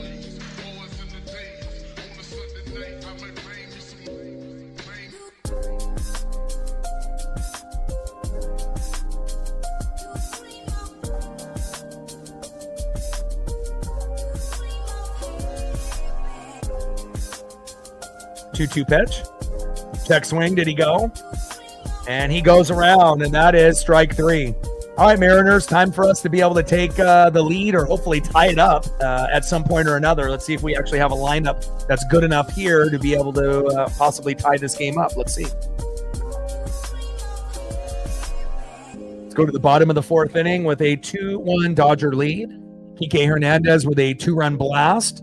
Obviously, they're in the top of the 3rd inning with Rushing on board to give them the 2-1 lead. And then obviously Julio Rodriguez early in the matchup. There was a fielding error by Conforto when he had a laser into left field. Randy scored from second, making it 1-0. And then, like I mentioned, Kike Hernandez with a 2-run blast in the top of the 3rd. And we're sitting at a 2-1 Dodger lead.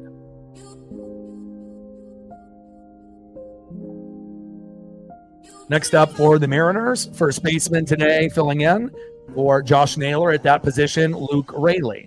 Batting second, 0 for 1 with a K, right fielder Dominic Canzone. And batting third, 1 for 1, Shortstop, J.P. Crawford.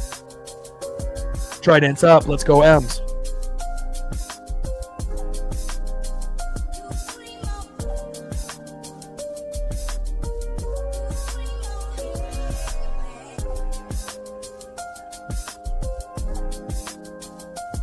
Yeah, I mean, I think that you're going to get good fans, from every team, but you're also going to get bad ones too, and I have this thing where if you are a fan and you're so petty that you have to go into someone else's social media for like some other person's team and post, and then you have to make posts on their stuff, the level of petty and respect obviously does not exist, for some individuals. It's like one thing when we go to like, our Cal Raleigh post or Seattle Mariner post, but you never see Mariner fans, go to the Yankees and then type in, stuff about Judge when they say he's MVP. And then you get people coming in there saying, oh, it should be Cal. You just don't see Mariner fans do that because we're not petty. Like, we understand how great Aaron Judge is, but you typically will see Yankee fans come into Mariner, social media. And again, like, how petty do you have to be? It's great that you love your team and you love Judge, but again, greatness is everywhere.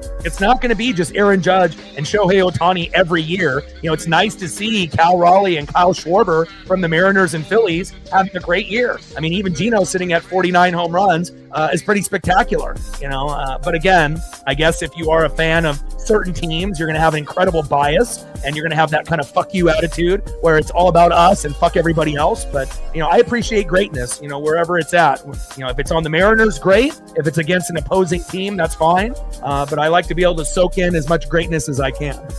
1-1 pitch, low and into the dirt. Good catch there by the catcher. 2 balls and 1 strike to Luke Rayleigh.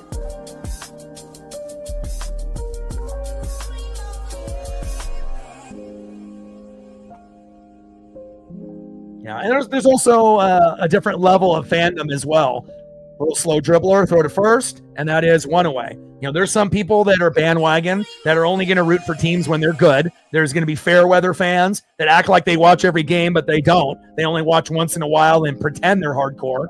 And then you're going to get the fanatics, that watch every game, and we take it to the extreme level where we watch every game, pretty much beginning to end, even when we're down 10-0 in the second inning. And those games are pretty tough, for hardcore fans to keep watching. But obviously this is my full-time job, so I don't have a choice to turn it off, but I just try to look for bright spots, as we're getting our ass kicked, and hopefully we come back, to see on who's playing still, who is able to fight the adversity. And obviously some players are better at it than others. 1-0 pitch from Klein to Canzone as the Dodgers are now on their third pitcher here in the bottom of the 4th inning. 1 ball and 1 strike from Klein to Canzone. We would love for a Dom bomb at some point here. Let's go, Dom. 1-1 pitch, big swing and a miss. 1 ball and 2 strikes from Klein to Canzone.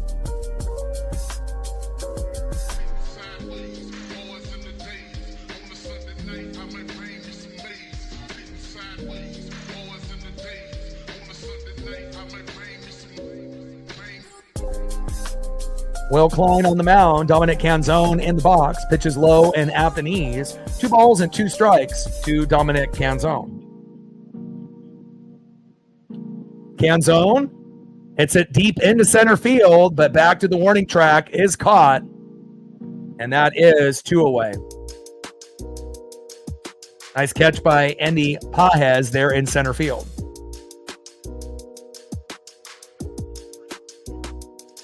Next up for the Mariners, shortstop J.P. Crawford. Let's go, J.P. We know you got the defense, but we need that offense at some point. Let's go, J.P.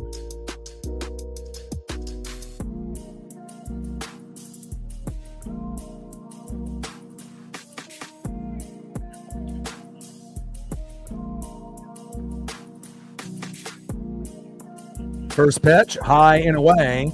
Four-seam fastball, 96 miles an hour by Will Klein, 1-0 count. 1-0 pitch, right down the middle. 1 ball and 1 strike to J.P. Crawford. Four-seam fastball by Klein, 97 miles an hour. J.P. shows bunt and backs out of it last second. Pitch is outside. 2 balls and 1 strike to J.P. Crawford. 266 average, 12 homers, and 58 ribbies in 2025. And he's starting to heat up as of late. And right back to the pitcher, flip to first, and J.P. Crawford is out. And a very easy inning there for the Dodgers. Let's go to the top of the 5th inning with L.A. with a 2-1 lead.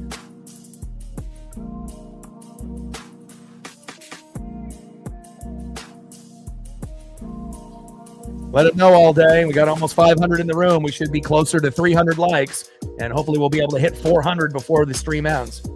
Let them know, Victoria. There we go, 76 to go.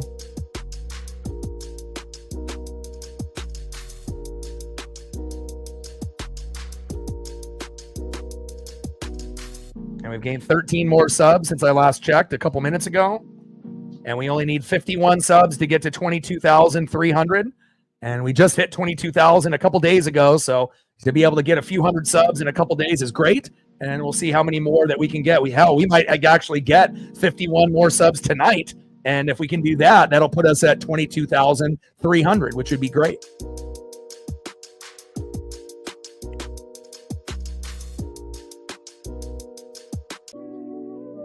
See who's up next here for the Dodgers in the top of the 5th.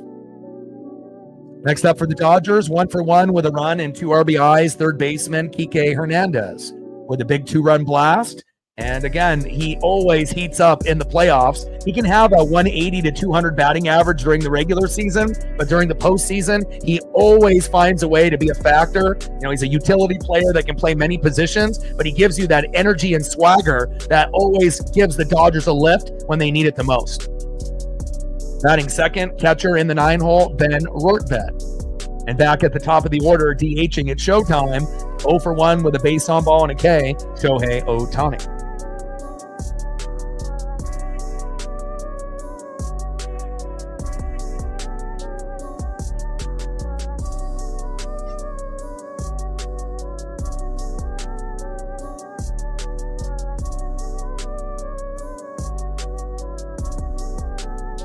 First pitch from Kirby to Kike Hernandez, fouls it off.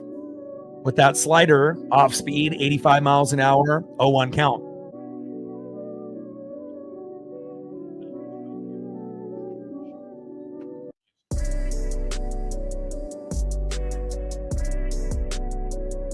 Oh, 0-1 pitch, low and away.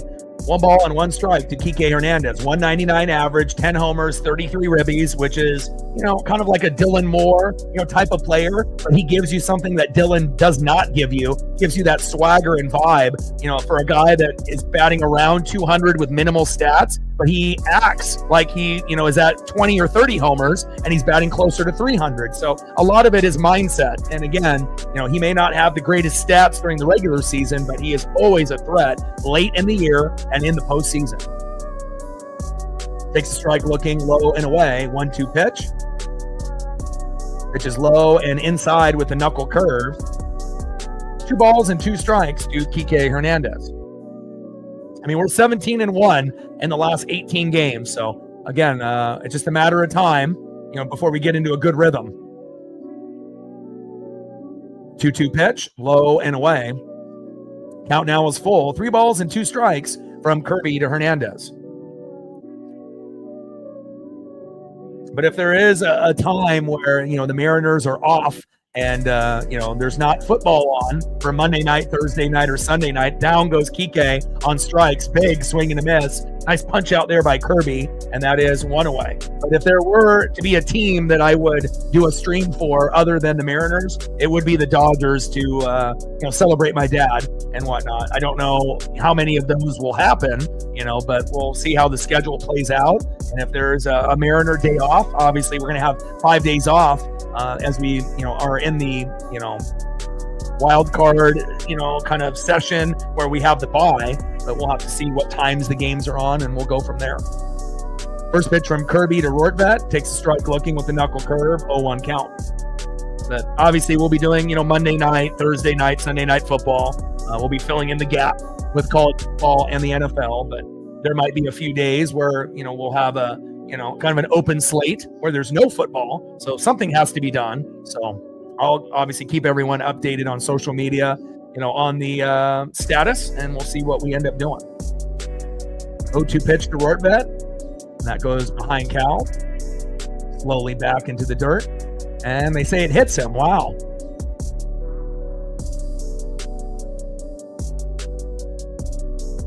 And Rortvet to first.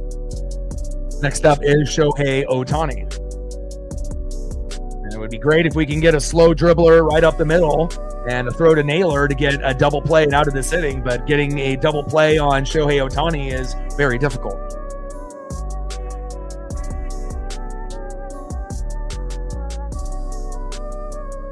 Big swing and a miss. 0-1 count.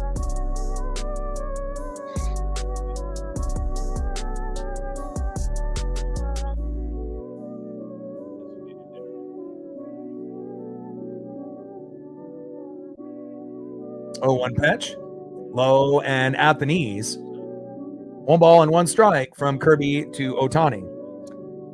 And Dodgers might be ahead right now, but we're hotter than you guys at the moment. We're 17 out of 18 games. We're 17-1. And let's be real, you can be a Dodger fan, but again, the second half of the season hasn't really played out like you guys thought. You guys lost a lot more games than you were expecting, in the second half of the season. First half was pretty strong, but just even watching the games and talking with my dad, it hasn't really been the greatest second half of the season for you guys. You're still at 90 wins, and obviously we have no teams that hit 100, in back-to-back seasons, but injuries have been a part of that, but also kind of going on a few losing streaks as well. So it's not like the Dodgers are the number 1 team, in the National League this year. You're probably sitting at third, behind Philadelphia and Milwaukee, but when the playoffs end up happening, anything can happen, and we still believe that we can come back and win this game. We might be down 2-1, but, we've won 17 out of the last 18 games. That's something that the Dodgers can't say that they've done this year.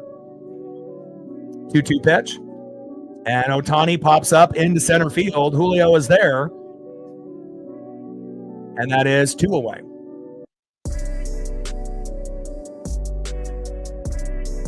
Next up, center fielder Andy Pages. Top of the 5th with 2 outs and a runner at first. Let's go, George. Finish strong.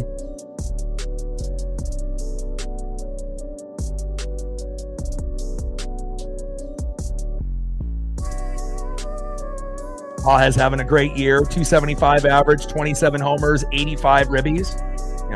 Exactly what they need in that part of the lineup. And obviously with no Mookie and no Freddie today, no Polo and no Robles. Obviously, we know those guys on the Dodgers obviously are going to be future first ballot Hall of Famers.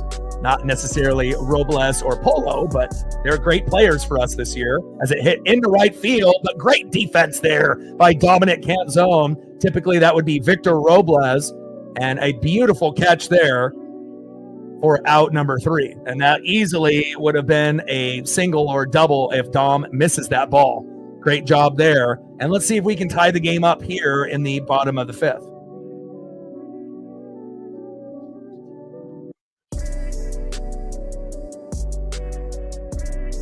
Next up for the Mariners, 0 for 1, Cole Young. Let's go, Cole. I mean, I wouldn't even mind if they started to drop a bunt down. You got to play small ball, especially against a team sometimes like the Dodgers. Batting second, 1 for 2 with a run and a K. Left fielder, Randy Arozarena. Come on, Randy. We could really use a big solo dinger or 2-run blast from you. And batting third, sitting at 60 home runs, 1 for 2 with a K. Catcher, big dumper, Cal Raleigh. We would love him to get to home run 61 or 62 today, but it really depends if they are going to pitch to him right down the middle. Trident's up. Let's go, M's.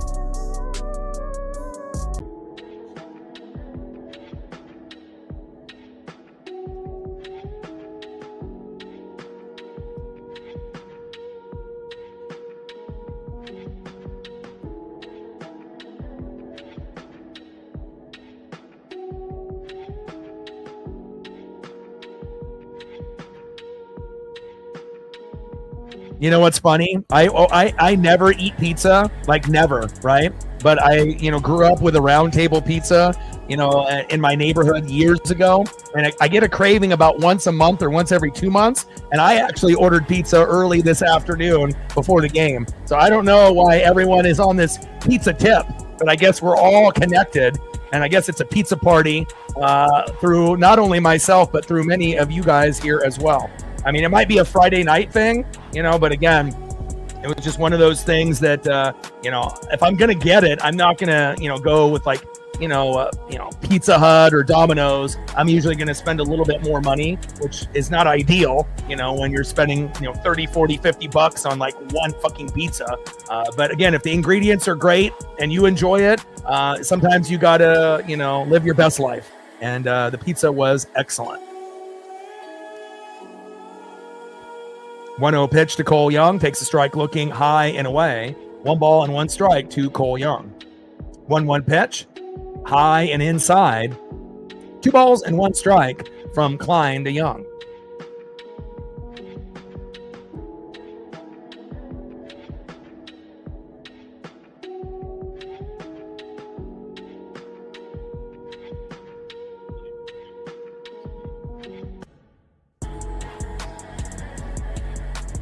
Yeah, but you also have to understand, as the fan base here, are going to be some that are going to be in that 12 to 18 range. And then you're going to get people that are, 25 to 34.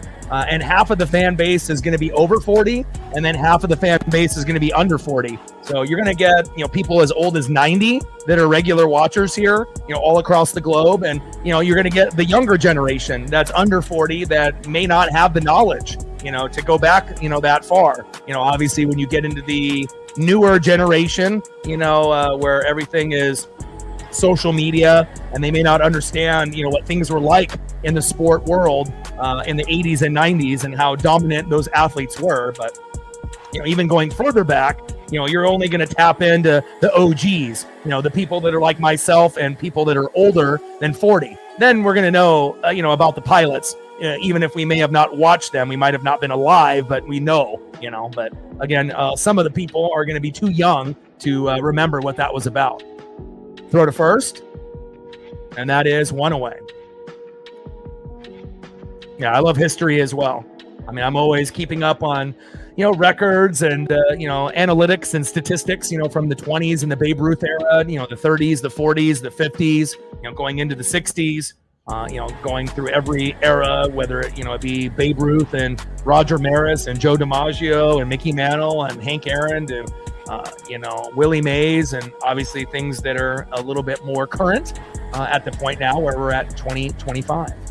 First pitch to Randy Arosarena, high and away, 1-0 count. Let him know, Victoria.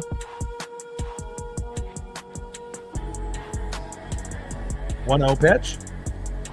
Pitch is inside for a strike. 1 ball and 1 strike to Randy Arosarena.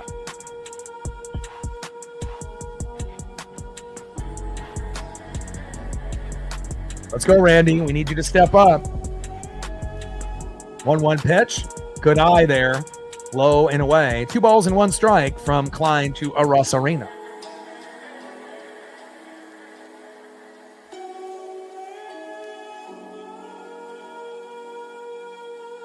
Pitch is high and inside.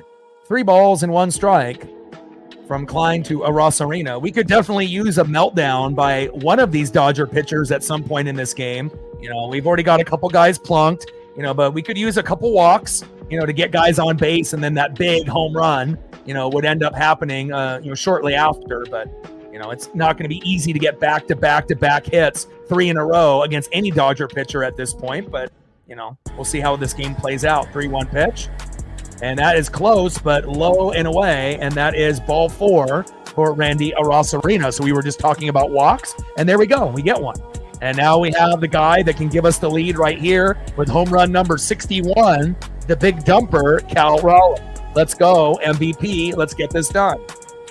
One swing, the game could be 3-2 right here. Let's go.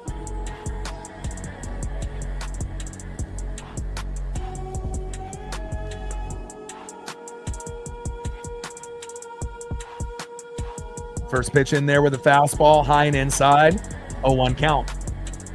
And I got the Big Dumper City Connect jersey on, the same one Cal is wearing. Lucky enough to be able to see Cal homer twice in person on the 4th of July against the Pirates. And again, when you see Cal homer in person, it sounds different, coming off the bat, just like it does with Judge. If you've ever seen Judge hit a homer in person, which I have as well, Ohtani, Schwarber, when you get those guys connecting, it's definitely groundbreaking, to say the least. 0-1 pitch. Big swing and a miss. He was going for the moon on that one. No balls and 2 strikes to Big Dumper, Cal Raleigh. Come on, Cal.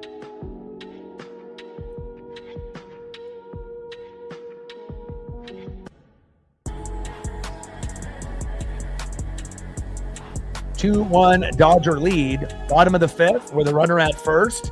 Randy Arosarino with the walk. With 1 out. 0-2 pitch to Cal. Low and at the knees. And Randy, face first, sliding in there, safe. And there we go. We got a runner in scoring position. And hopefully we can tie this game up or take the lead here in the 5th inning.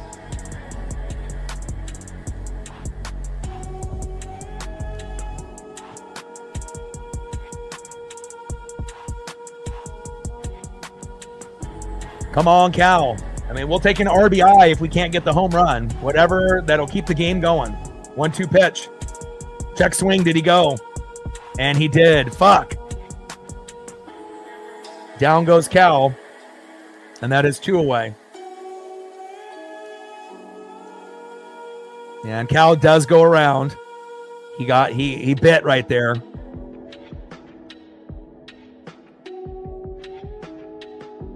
Next up is Julio Rodriguez.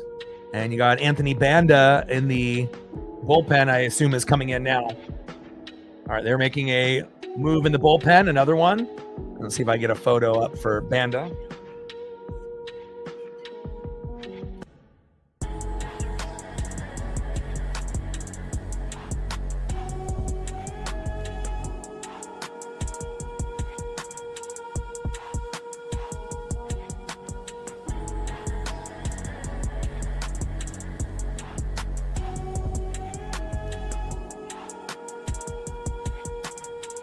All right, Anthony Banda coming in. So I got to add these to the Dodger file with Robleski as well.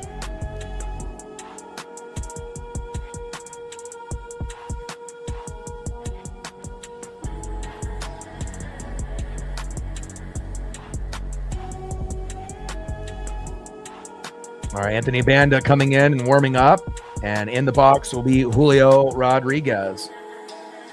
Let's go, J-Rod. This would be a great opportunity for a single, double, triple, or home run. Let's see if we can get a little bit of electricity here for Julio Rodriguez. 0 for 2 with a K, but hopefully he'll make a big play here in the box.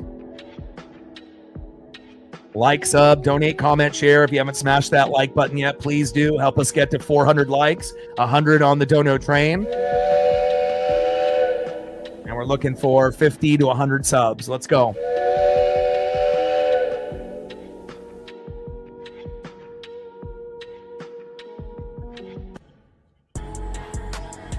Gain 6 more subs, 45 more to go to be able to get to 22,300.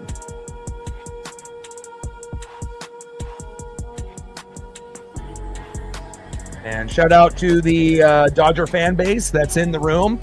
Probably one of the more respectable fan bases. You know, my dad's been a fan of the Dodgers since the 50s, so it's always going to be the other team that I root for because of my dad. Obviously, I can't root for any other team in the American League besides Seattle. That is my team. It always will be, and it has been for 40 years. My dad's been a Dodger fan for 70 plus and, 60, 70 years since the 50s. And, it's one of those things. We know it's always going to be a battle. And obviously, normally the Dodgers are the better team, but Seattle, has definitely played well this year, and we're on the Dodger level this year. We've won 17 out of the last 18. They intentionally walk Julio, and now they're having a mound visit by Mark Pryor, the former Cub, and we'll see what they get here for Josh Naylor. I mean, we've had certain away fan bases of other teams that are unbearable, and some that we're able to keep in the room and some that we might have to boot. But again, there's going to be good Dodger fans and there's going to be bad Dodger fans, just like, in, any team, but again, definitely more tolerable than Yankees or some other teams that are out there that have come into the room and tried to cause some havoc and whatnot. So the space is big enough, as long as you have respect, for both fan bases. There's definitely room for everyone. Banda on the mound and Mitch Garver coming in the box. All right, let's see what we get out of Mitch here.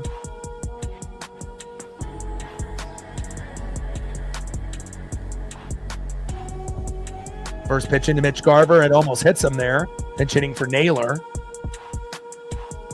1-0 count. And it would be great if we could get Mitch Garver to do something that no one would expect him to do. This right here. Go yard and make it 4-2 Seattle. Come on, Mitch.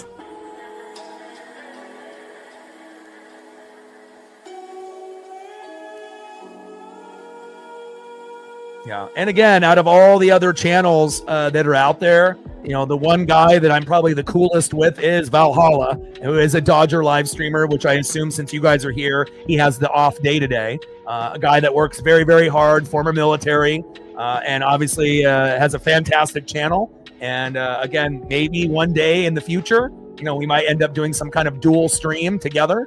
We've talked about it before. But again, congratulations to him and all his successes. We're both kind of climbing the ladder to 30,000 subs. And hopefully we'll be able to get there as Garver pops up for out number 3.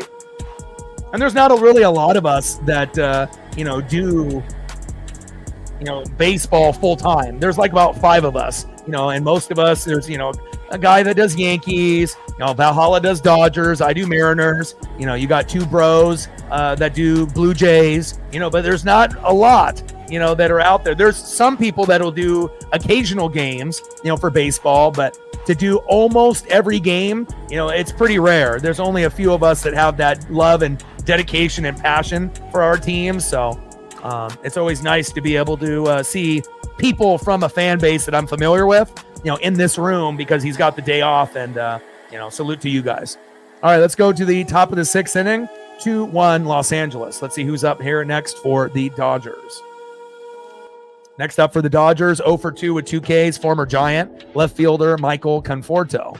Batting second, 0 for 2 with 2 Ks, former Blue Jay and Mariner, Teoscar Hernandez. And batting third, 0 for 2 with a K, Hae Sung Kim. Trident's up. Let's go, Ems.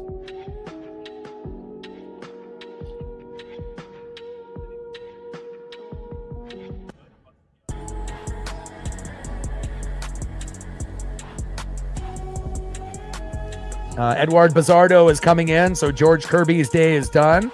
So let's look at George's final line. 5 innings pitched, 3 hits, 2 earned runs, 1 walk, 10 Ks. He was pacing for 18 after he struck out the side of Ohtani, Pages, and Conforto in the first inning. But great job with 85 pitches and 10 Ks. And now we got Edward Bizardo coming in, and hopefully he'll pitch well, because we definitely want to compete. And I know the Mariners are going to try to win 2 out of 3, or at least we want to. I mean, if we had our choice, we would love to sweep. But again, we understand how good the Dodgers are, and it's going to be not easy no matter who plays for them.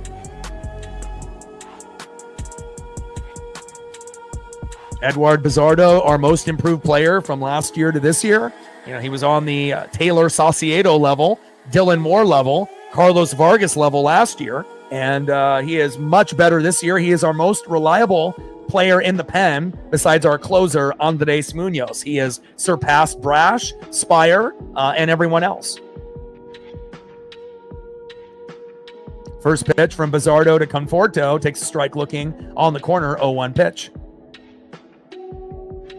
0-1 count, pitch inside with the sinker, 96 miles an hour by Bizardo. 1 ball and 1 strike to Michael Conforto.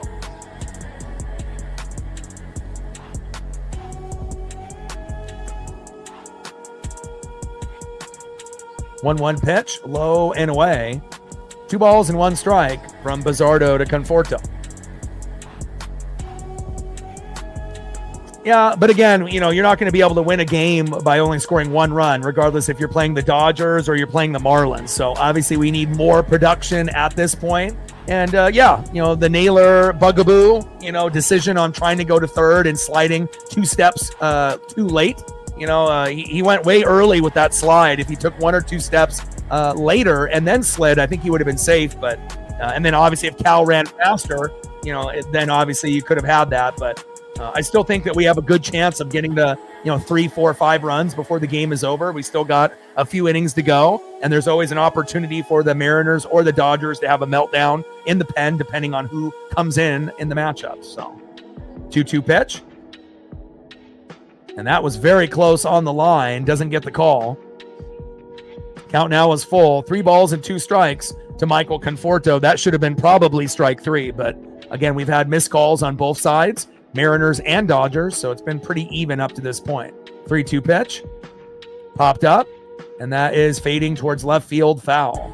Count still remains 3 balls, 2 strikes to Michael Conforto. Appreciate you.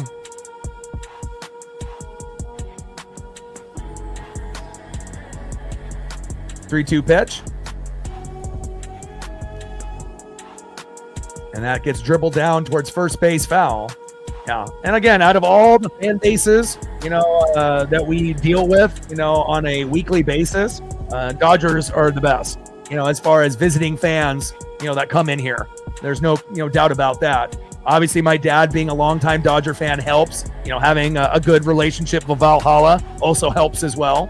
But again, you can definitely tell, certain people that are good people, overall that put a lot of love and passion in what they do. And Valhalla is definitely one of those guys, as well as my dad rooting on the Dodgers for the last 60, 70 years.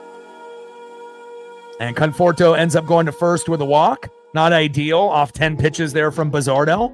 And hopefully we'll be able to get a strikeout and a double play, or a double play and a strikeout. Not usually used to seeing Bizzardo, pitch like that, but we'll see what we get here. Next up is the former Mariner, Teoscar Hernandez. Top of the 6th, 2-1, Dodger lead. First pitch right down the middle to Teoscar, 0-1 count.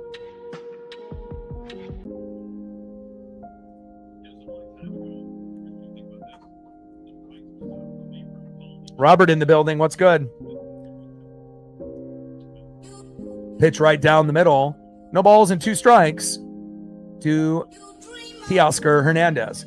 And, the respect that we have for each other, too. We've both gone into each other's streams and have donated before. And again, that is, or you at least commented or donated, and again, obviously there's so much competition, on YouTube. And obviously there's some people that have egos bigger than the fucking earth. But you can also root for people to have success, that may not be a direct threat to you. And we can all enjoy, chasing our dreams and whatnot. So normally you don't see a lot of people do that, at least maybe not in the baseball space. Obviously in the football space, it's a lot more competitive, a lot more individuals doing NFL than any other sport. But it's always good. You can, be on good terms, with at least 1 or 2 other people that are doing what you're doing. And a big base hit there by Teoscar Hernandez. And we're having a little mini meltdown by Edward Bizzardo, which is rare. And hopefully Bizzardo, after giving up a big RBI in the Astros series, hopefully this will get to a point where they don't get up 3-1 or 4-1, because obviously hits and runs have been limited for Seattle up to this point. Next up for the Dodgers, the Korean stud, shortstop Hae-Sung Kim. And we definitely need a double play right here, or a strikeout in a double play to prevent us from getting too far back. We're already down 2-1. We don't want to be down 3-1, 4-1, or 5-1. First pitch to Kim. High and away, 1-0 count.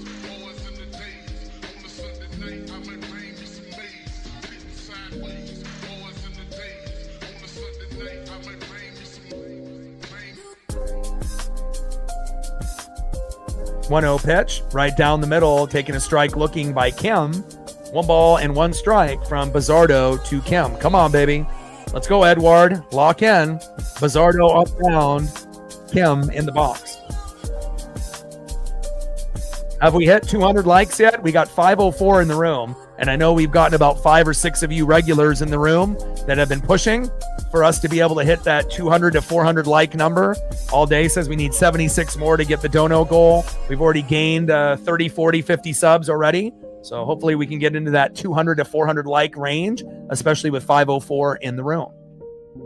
1-2 pitch, low and at the knees with the slider missing by a few inches. 84 miles an hour off the off-speed pitch by Bizzardo. 2 balls and 2 strikes from Bizzardo to count. 2-2 pitch. Fouled off towards first base. Count still remains 2 balls and 2 strikes to Ha-Seong Kim. Oh my God.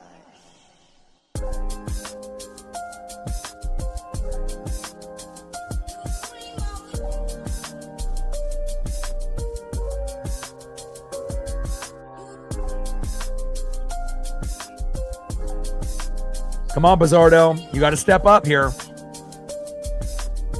2-2 pitch. Big swing and a miss, and there we go. That's the punch out that we needed. That's the Bizzardo that we love. And there we go. Finally got our first out, 1 away. And now we need Miguel Rojas to hit a slow dribbler right up the middle, and that way we can get a double play here, hopefully, in this inning to keep the game at 2-1 and in striking distance for the Mariners. Easier said than done. We know Miguel Rojas can come up with some big plays. He already has, today, 1 for 2. But hopefully we can limit the damage here. First pitch, low and away with the sinker, 96 miles an hour, 1-0 count. Top of the 6th inning, 2-1 Los Angeles with runners at first and second and 1 out. Bizzardo on the mound, Rojas in the box. Pitch is high and inside to Rojas with the sinker, 94 miles an hour. And this is a little bit more wild than we're used to seeing Bizzardo. This is almost looking like, like a Casey Legomina kind of situation where it's kind of all over the place. And hopefully Bizzardo will lock in. 2-0 pitch, gets the strike on the corner, high and away. 2 balls and 1 strike to Miguel Rojas. And hopefully we get that double play here. We need it desperately. 2-1 pitch, popped up and fading into right field, foul. 2 balls and 2 strikes from Bizzardo to Rojas, and we got Luke Jackson warming up in the pen.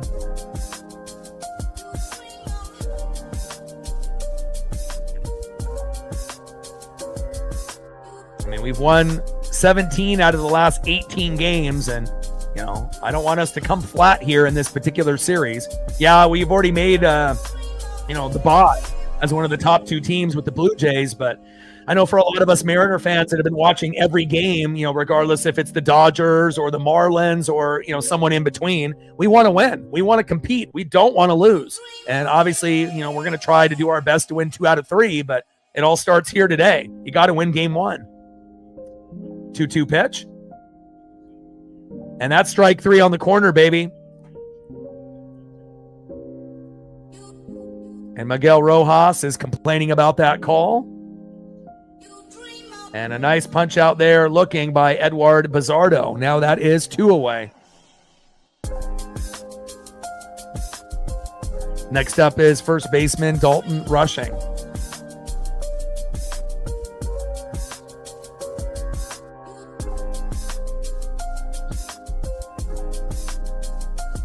First pitch from Bizzardo.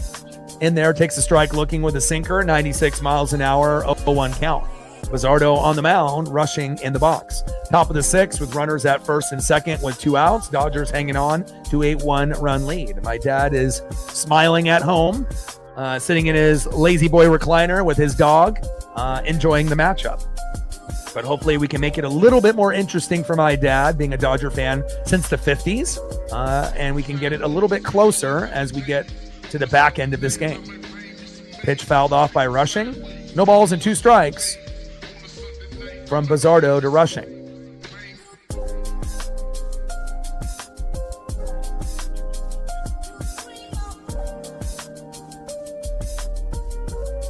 Oh-2 pitch. High and away. 1 ball and 2 strikes to Dalton rushing.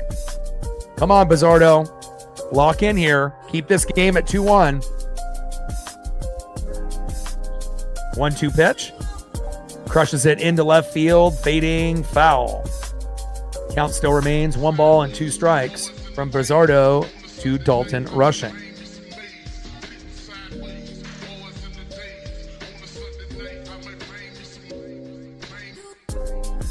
Where are we sitting at on the likes in the room? Slow dribbler towards first, foul with that slider. We got 534 in the room. I'm hoping we're at least at 200 by now. And we're trying to hit 300 to 400, so hopefully we're at 2. We're in the 6th inning by now. If someone can give me an update on where we're at, that would be great.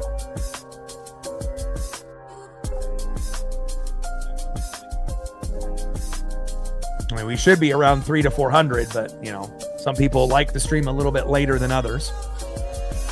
251, okay. With 522 in the room, let's see if we get 49 more to get to 300.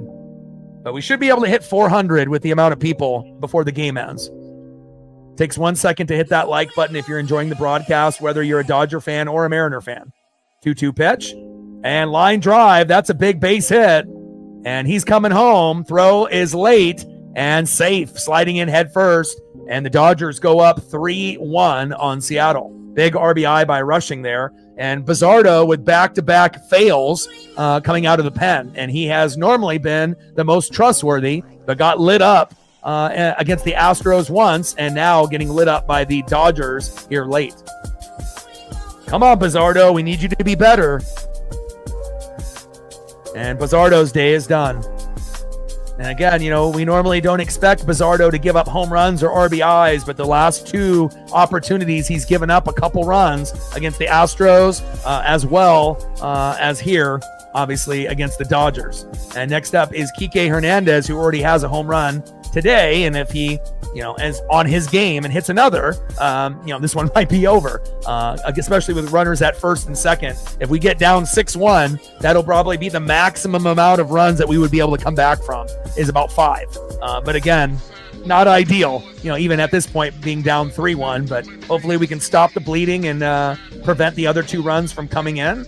And then the bats need to start coming alive. But it also shows you, you know, without Polo, you know, in the lineup, and obviously with no Victor Robles in the lineup, it definitely changes things. But also on the flip side, you could say for the Dodgers, hey, they don't have Mookie or Freddie. And if Mookie and Freddie are playing, hell, we might be down 5-1 right now or even more. So again, obviously they have 2 players that normally are starting. We have 2 players that are out that normally would be playing. And obviously their 2 are Hall of Famers. Ours may not be Hall of Famers, but they're damn good.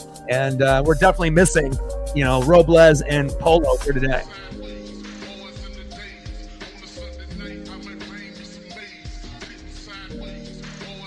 But I still think that we have a chance to come back.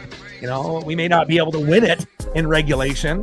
And obviously we have to stop this run right now if we have any chance. But, you know, it could still end up being, you know, a 5-4 final or a 4-3 final or something of that nature. We just have to hope that we can get a little bit of a mini meltdown that Bizzardo had on the Dodger side at some point in the 7th, 8th, or 9th. And then we can get the bats to kind of come alive. And again, when the Mariners don't hit home runs, we typically don't win. You know, we're one of the top 3 teams with home runs. Yankees are 1, right? Dodgers are 2, Mariners are 3. So when 50 to 51% of our total runs are home runs, that means when we homer 1 to 4 times, we win. When we don't homer at all, 95% of the time we lose. We're not really built, you know, to get, you know, 9 hits back to back to back and a bunch of RBIs. Now, have we won without hitting a home run before? Yeah, but it's pretty rare. So hopefully the bats will come alive and we can get a home run or 2 late. And, you know, maybe we can get Cal to hit home run number 61, because at this point, we're going to fucking need it. Luke Jackson enters the game for Bizzardo with 2 outs, and hopefully he'll get this last out for us. Top of the 6th inning, 3-1 Dodger lead after Bizzardo's mini meltdown, which is rare. Kike Hernandez in the box. Always a stud late in the year and in the postseason, even if he's batting around 200 with only 10 home runs. You never can count him out. Big swing and a miss on a 1-0 count. 1 ball and 1 strike to Kike Hernandez. And Kike is the first MLB ball that I got at T-Mobile a couple years before COVID. Foul ball in the first inning, about 15 rows back off first base, and definitely a memory that I'll never forget. Got the ball in a case here on my dresser, as well as my Aaron Judge ball and my Julio ball. So I'm never shocked when Kike does something extraordinary. You know, he's built for the postseason. Amazing personality from Kike. 1-1 pitch, low and away. 2 balls and 1 strike to Kike Hernandez. But I like passionate players. You know, sometimes they might be outspoken, they might swear, you know, but if it comes from the heart and it's passion, I'm always cool with it. And again, Kike's got the passion through and through. 2-1 pitch from Luke Jackson to Kike. High and away. 3 balls and 1 strike to Kike Hernandez. Come on, Luke. You got to be better.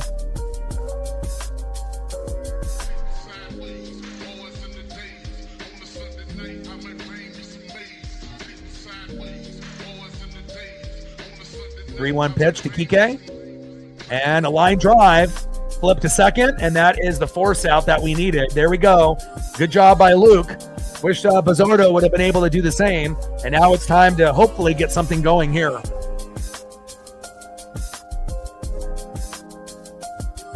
Next up for the Mariners, third baseman, good vibes only, Eugenio Suarez.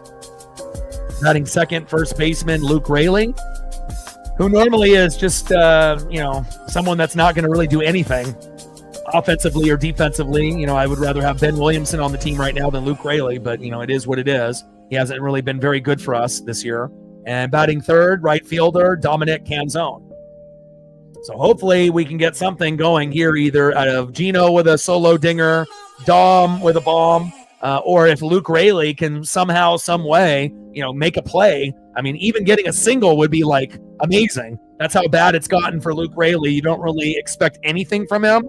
It's almost like, Dylan Moore or, Donovan Solano. It's like you almost don't really think he's going to do anything ever. And then if he does something, it would be great. But I don't know if we have that much expectations for Luke Raley. Definitely isn't a regular everyday player, but hopefully he'll be able to step up here late because we're going to need it. Trident's up. Let's go, M's.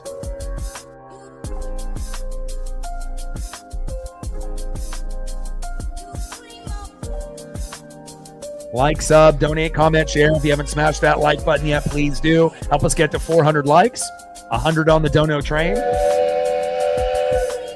And we're looking for 50 to 100 subs. Let's go. See how many more subs we've gotten since the last commercial break. Looks like we've gained quite a few. Another 15.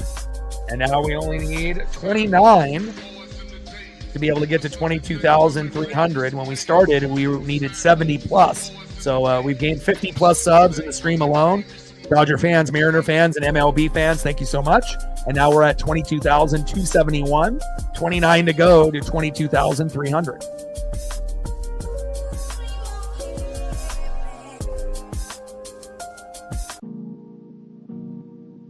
And next up is Eugenio Suarez. Come on, Gino. We could really use a solo dinger here. 0-1 pitch. Slow dribbler towards third base, foul. No balls and 2 strikes from Banda to Gino.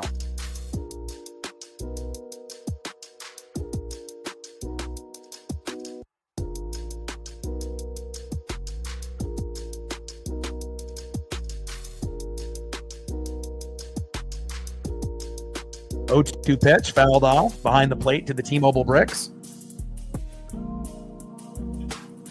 No balls and 2 strikes from Banda to Gino.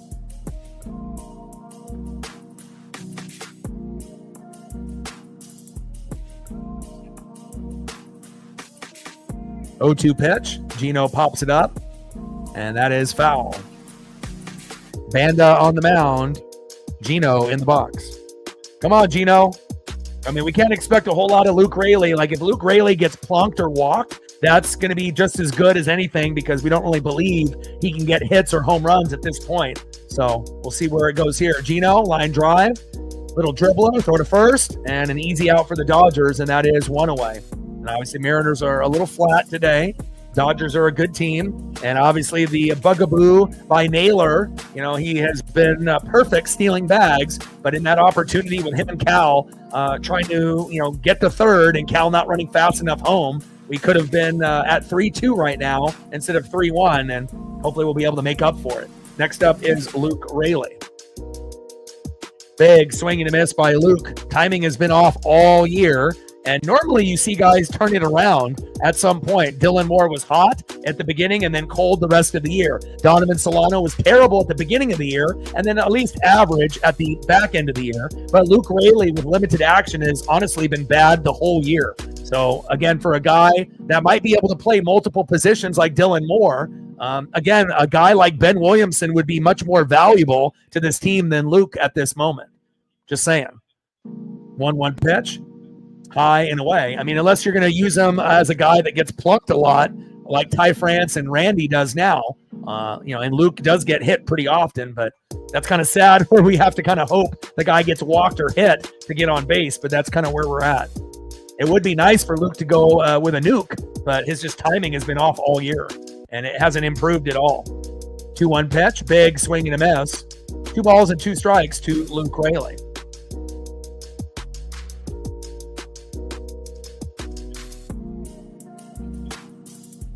Big swing and a miss, and down goes Luke, almost like a wasted person on the batting order. And again, I love his hustle, but he doesn't deserve to be on the team this year, just being factual. Next up, right fielder Dominic Canzone.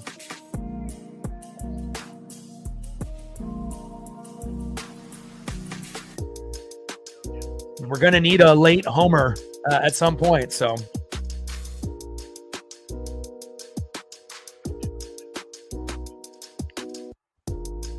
And Canzone pops up, and that is out number 3. Yeah, and Kyle, if Luke Raley is so good this year, name one moment that he's had in 2025. And guess what? You can't name one because he hasn't had one. Again, he hasn't been good this year. And again, it's like you can root for guys that are on the team, but at some point, you got to replace some of the shitty players like Dylan Moore and Donovan Solano, Rowdy Tellez, and you got to upgrade and bring guys up that are in AAA. And, guys especially that have talent like Ben Williamson. Yeah, Ben normally just plays third, but I would rather have him DH than some of these other guys. Like, having Mitch Garver DH is ridiculous. Again, DHing is supposed to be for guys that actually can hit. So, again, has Luke Raley been pretty good for us in the past? Yeah, he has. He's been a decent role player, but this year, he hasn't been worthy of a roster spot, just being factual. Let's go to the top of the 7th inning, 3-1 Los Angeles. I mean, we got to be able to have our best players at this point going into the postseason. Next up, 0 for 1 with a K, catcher Ben Rortvedt. Batting second, 0 for 2 with a base on ball and a K, DHing Shohei Ohtani. And batting third, 0 for 3 with a K, center fielder Andy Pages. 3-1 Dodger lead as we go to the top of the 7th. We're running out of time, but hopefully we'll get that late heroic home run, by Cal or somebody, unless they end up having, Victor or Polo pinch hit late, which we may need, but we will see. Dominic Canzone, when he DH'd for the first time, he went 5 for 5 with 3 home runs, but that was a few games ago.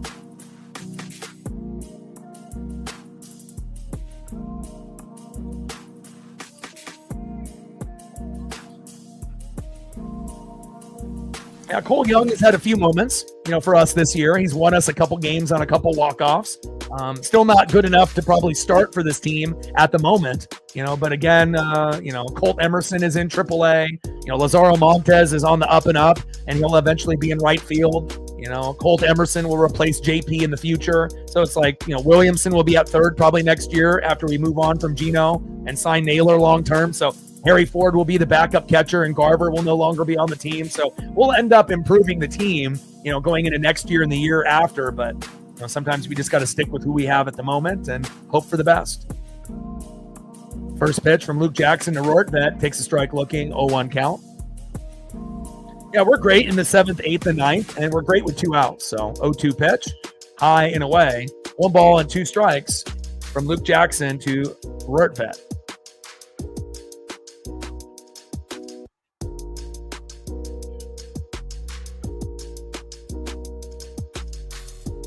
1-2 pitch, high and away. 2 balls and 2 strikes from Jackson to Rortvedt. Come on, Luke.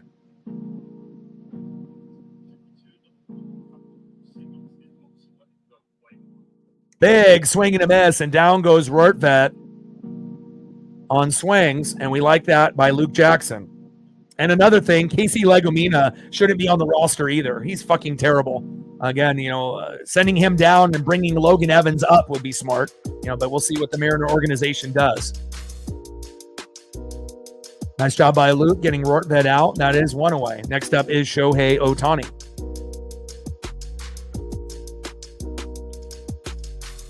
And Ohtani crushes it into center field, but stays in play. Julio is there, and that is 2 away.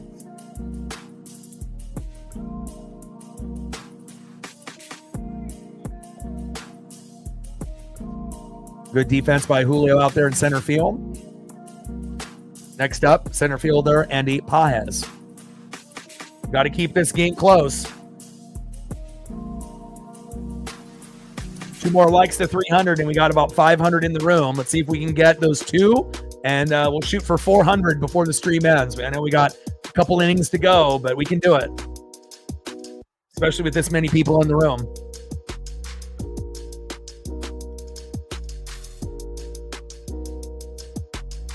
Now, if there was more of an urgency to be like the 1 seed, then obviously we would have had a stronger lineup, and we wouldn't have some of these questionable, people playing and whatnot at this point. We've already locked up one of the top 2 seeds, but I mean, at this point, it kind of feels like, they're content by being the 2. They have no real care of trying to, be the 1, but we'll see what the Blue Jays do in the last 3 games as well. That one is crushed foul by Pages.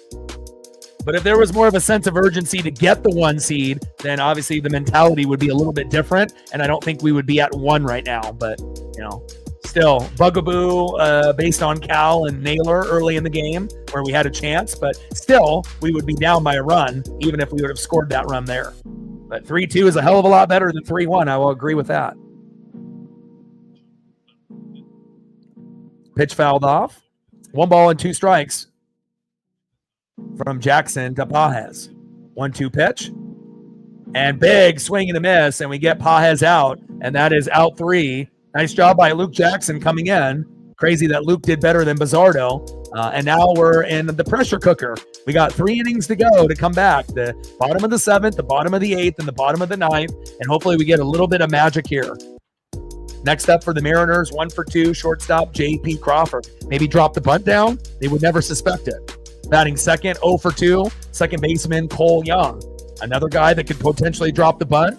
You got to surprise him. And batting third, 1 for 2 with a run, base on ball and a K, left fielder Randy Arozarena. And if there was ever a moment that we needed a home run, it would be right now.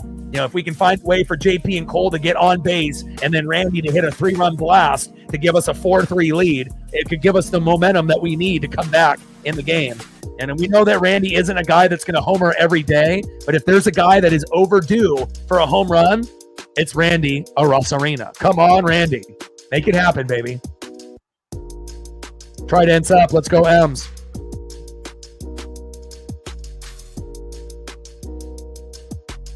$29 more subs. Now we only need 24. We need 24 subs to hit 22,300. We've already gained 50 plus today. See if we can get 24 more before the stream ends. We're approaching the 300 like number. We're trying to get to 400 there, and we're trying to hit 100 on the dono train. Got a few more donos to go to hit that goal as well.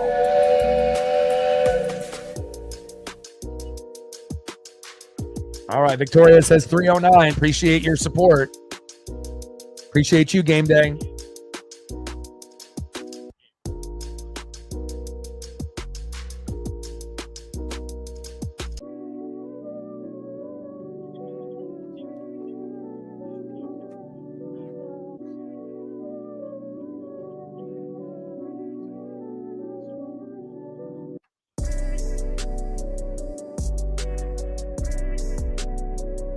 Yeah, I mean, anytime you hear Luke Jackson's name, you think about Luke Riddenauer as well, back in the, early 2000s for the Duck basketball team. But Not sure if there's any relation there with that individual.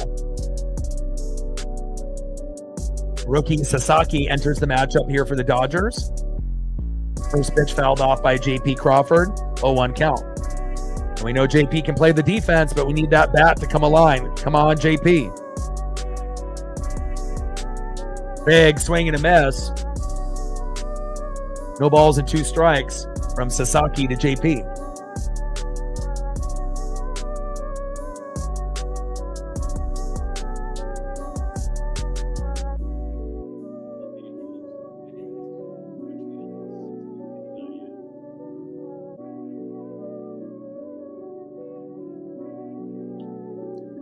And JP with a little dribbler towards third and hustles towards first, but he is out. 1 away.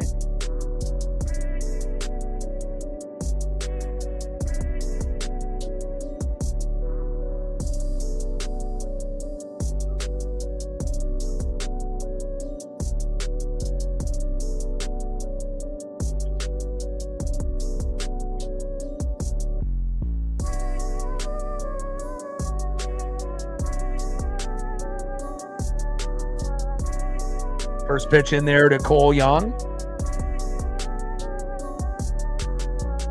Takes a strike looking low and away, 98 miles an hour by Sasaki. 0-1 pitch. Low and at the knees. Good eye by Cole. 1 ball and 1 strike from Sasaki to Young. I mean, we need to play some small ball. Drop a bunt down, baby. Come on now.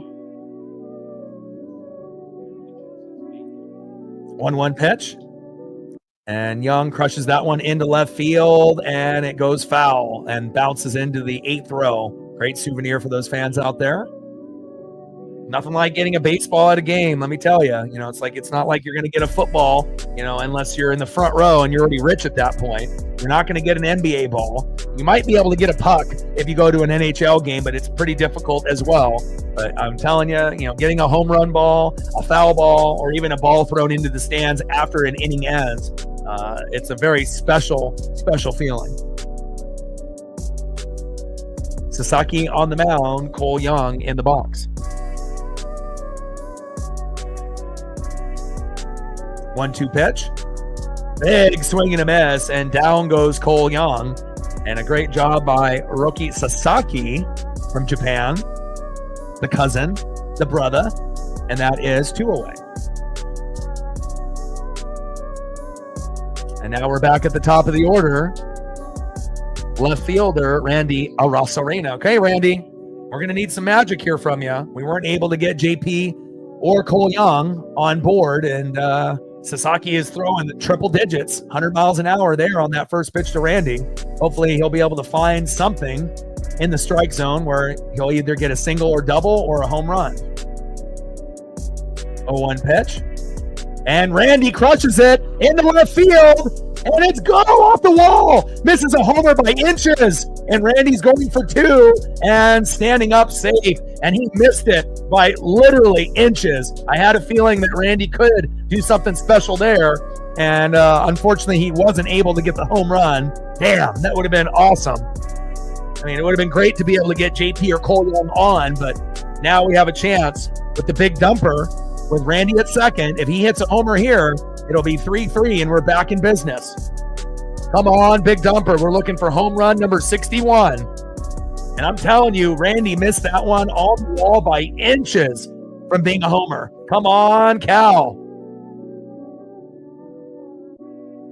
First pitch to Cal. Ooh, probably should have swung at that one. 85 miles an hour right down the middle. And you don't see too many people pitch right down the middle to Cal early. And sometimes he will hit a homer off that first pitch. Maybe if it was a little bit faster, he would have swung. It was off speed, 85 with the splitter. Great pitch by Sasaki, 0-1 count. 0-1 pitch. Big swing and a miss. Gets him to bait low and away. No balls and 2 strikes to big dumper Cal Raleigh. Come on, Cal.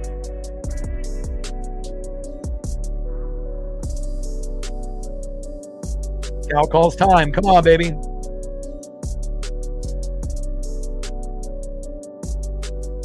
Come on, big dumper. We're looking for the tie. Or even to get it to 3-2. 0-2 pitch. Check swing. And Cal again, man. Dodger pitching is finding ways for Cal to, again, when Cal is striking out with check swings, on the last pitch, not ideal. And that's not the first time that he did that today. You got to give Sasaki a lot of credit. He definitely was wheeling and dealing in that inning. No home run by Cal. We leave another runner stranded. And again, it's not over yet. We still got 2 more innings, but we're running out of time. Let's go to the top of the 8th and see who's up next here for the Dodgers. Great job by Hiroki Sasaki.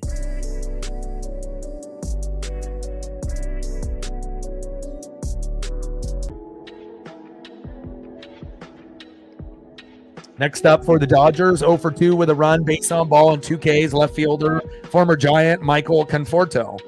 Batting second, the former Blue Jay and former Mariner, 1 for 3 with 2 Ks, Teoscar Hernandez. And batting third, 0 for 3 with 2 Ks, shortstop, Hae Sung Kim. Trident's up, let's go M's.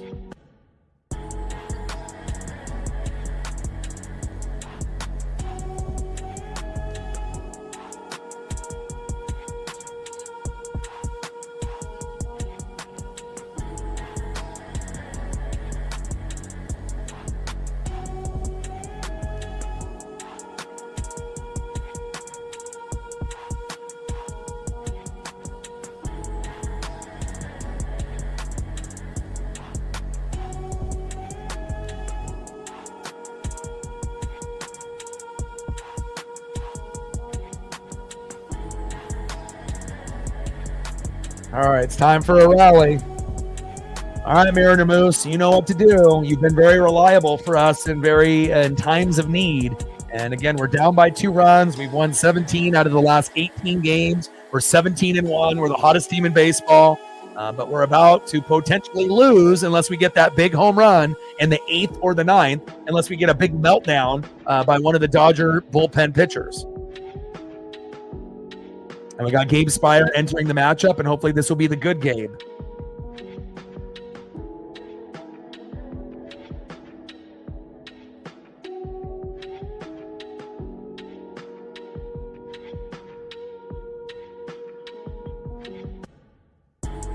Gabe Spire on the mound.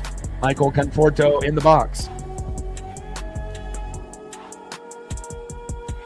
Like, sub, donate, comment, share. If you haven't smashed that like button yet, please do. Help us get to 400 likes, 100 on the dono train, and we're trying to hit 50 to 75 subs.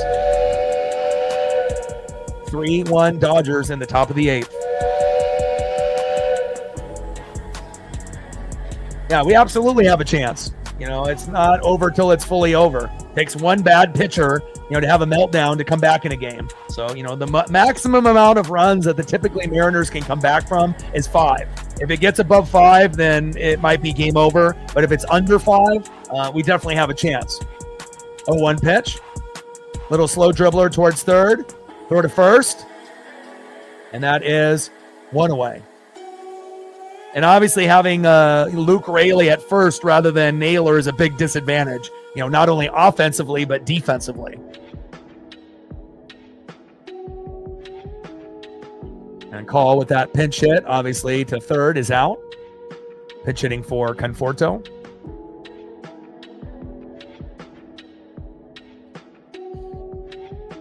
Next up is Teoscar Hernandez. First pitch right down the middle by Gabe Spire. 0-1 count. Teoscar 1 for 3 with 2 Ks so far.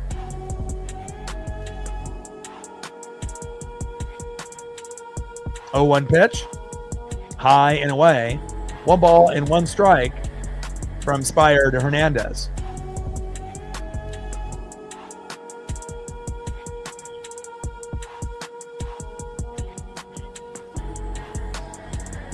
One pitch. High and inside. 2 balls and 1 strike from Spire to Hernandez. Come on, Mariners. And again, we did have a base running error, by Naylor trying to get to third, Al not running fast enough home in a situation where we could be down 3-2 instead of 3-1. But still, we would be losing at that point, but it would be better to be down by 1 rather than 2 with 2 innings to go. But we're still waiting for that first home run, and the Mariners are very reliant on home runs. When we don't homer, we don't win. When we homer 1 to 4 times, we win like 95% of the games. So Again, we haven't got that home run yet, and hopefully we will in the 8th or the 9th or both. Popped up in the right field, and Dominic Canzone is there. Down goes Teoscar Hernandez, and that is 2 away. Yankees are number 1 in home runs on the season. Dodgers are 2. Mariners are 3.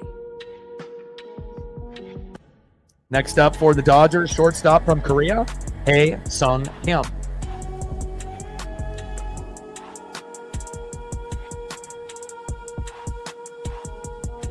First pitch inside to Kim from Spire, 1-0 count.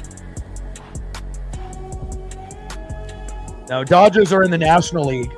So if the Portland ends up getting a team, it would be reconfigured to be like, the Pacific Division or, whatever, but it would be American League. It would be like Portland, Seattle, the Angels, and the Athletics or something of that nature. So it would be American League 100%. So they would not put a Portland team in the National League. Top of the 8th, 3-1 Dodger lead. Nice base knock there. And next up is Miguel Rojas. Top of the 8th with a runner at first with 2 outs. Rojas in the box. Gabe Spire on the mound. Come on, Gabe. Finish strong. First pitch low and at the knees. 1-0 count.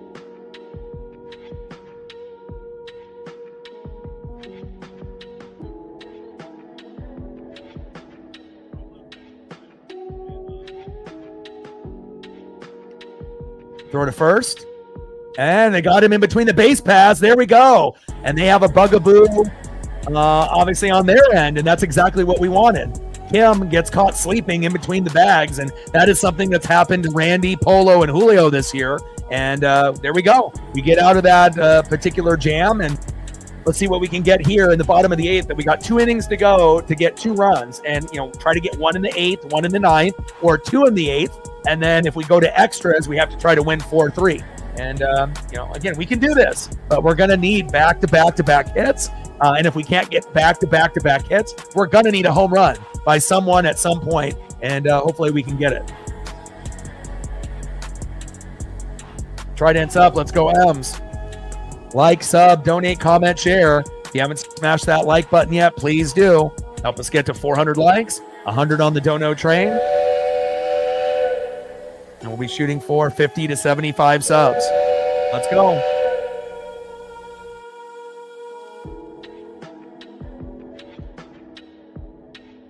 Gained 4 more subs since the last commercial break. We only need 20 to go to 22,300.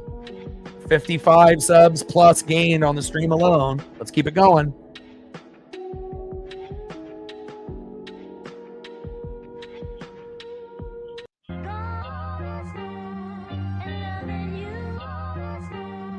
All right, come on, Mariner Moose. We need you. Let's see if we have a lineup good enough here to make it happen. Next up for the Mariners, center fielder Julio Rodriguez. Batting second, DHing Josh Naylor. Batting third baseman Eugenio Suarez. So we got the 3 batters that can do it. We got to be able to produce this inning here.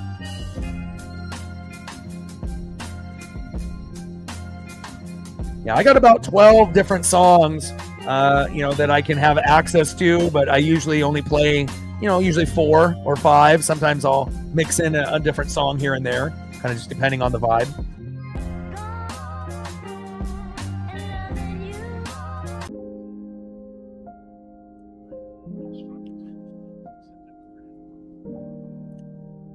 And we got Trinan on the mound, Blake Trinan, and Julio in the box.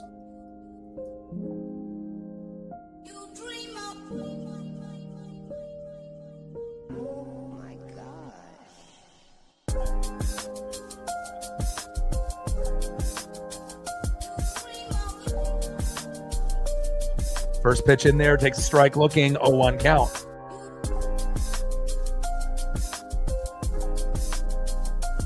Oh, 0-1 pitch, low and at the knees. 1 ball and 1 strike from Trinan to Julio Rodriguez.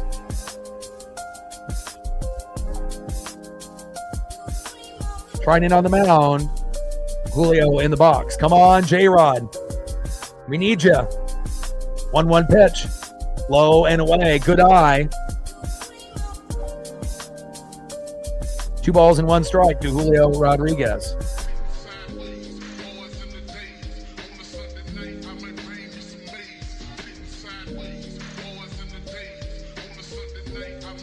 Pitch is high and inside. 3 balls and 1 strike to Julio Rodriguez. Here we go. This is our rally. Trident's up. Let's go M's. Oh, yeah, they have Garver pinch hitting for Naylor, which is not ideal. 3-1 pitch. And that's a strike on the corner. Count now is full. 3 balls and 2 strikes. And that one was outside of the strike zone. Should have been ball 4, but they gave him the call. And there's been a couple missed calls by both teams, but nothing really significant for us to bitch and moan about. You know, but both teams have gotten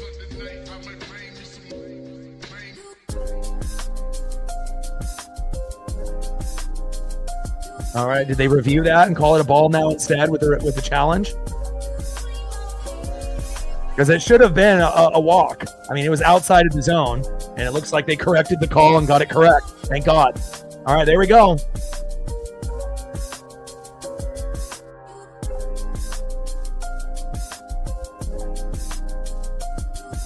Oh, and the pitcher ended up trying to get into the matchup there. Garver with a little blooper. And, oh, the 2 players run into each other. No way. Wow.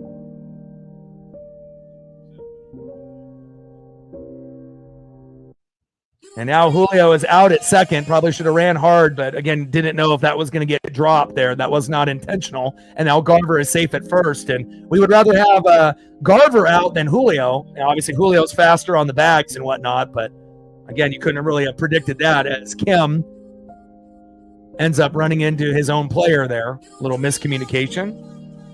And now we have a runner at first, Garver, with 1 out. And Gino crushes it into left field, but it stays in play. Damn it. 2 away. And Garver is not fast enough to tag up. And we might have to wait till the 9th inning unless we get some magic here with 2 outs.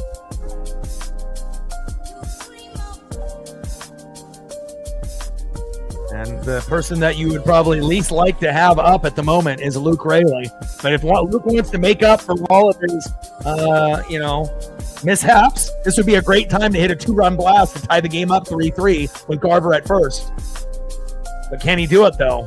That's a lot of pressure for a guy that hasn't really done a whole lot in 2025. Come on, Luke. We need a nuke. And if Luke is going to nuke it, he could nuke it into the double deck. But it's just a matter of can he actually get a pitch to do it.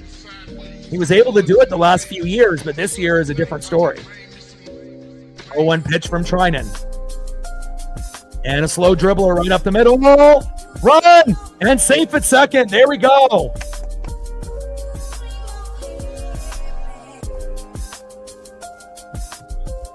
There we go. A little weak ground ball, but we'll take it. Now we got runners at first and second with 2 outs, and we're very good in the 7th, 8th, and 9th, and we're very good with 2 outs. And now is it time for Dominic Canzone for a Dom bomb? And if he gets one here, we'll be up 4-3, and we would win, I believe, if he ends up hitting the homer here based off momentum. Let's go, Dom.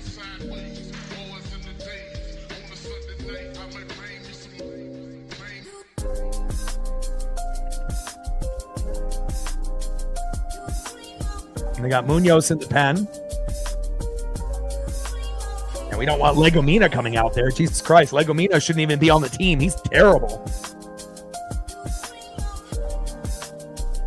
It's like, why don't we have Logan Evans back on the roster? I'd rather have him in the pen than Legomina.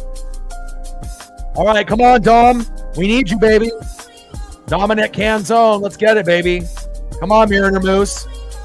This is a clutch moment.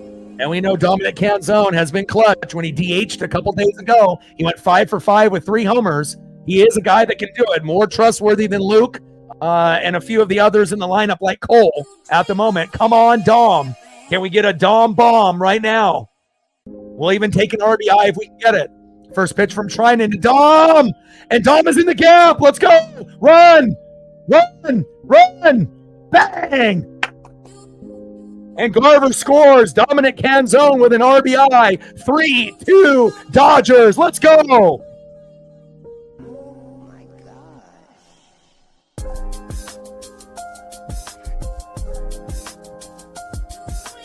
Let's go. That a boy. That's my boy, Dominic Canzone. Big RBI. Garver scores. Wrigley to third. And now we need J.P. Crawford to make some magic. Let's go, J.P. Let's go, J.P. It's never over till it's over, baby. This team is special.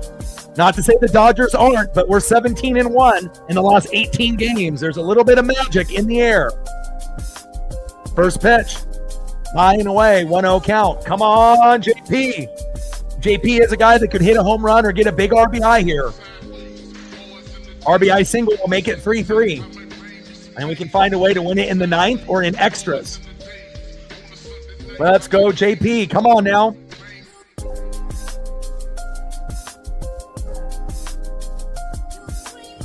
Trinan on the mound. JP Crawford in the box.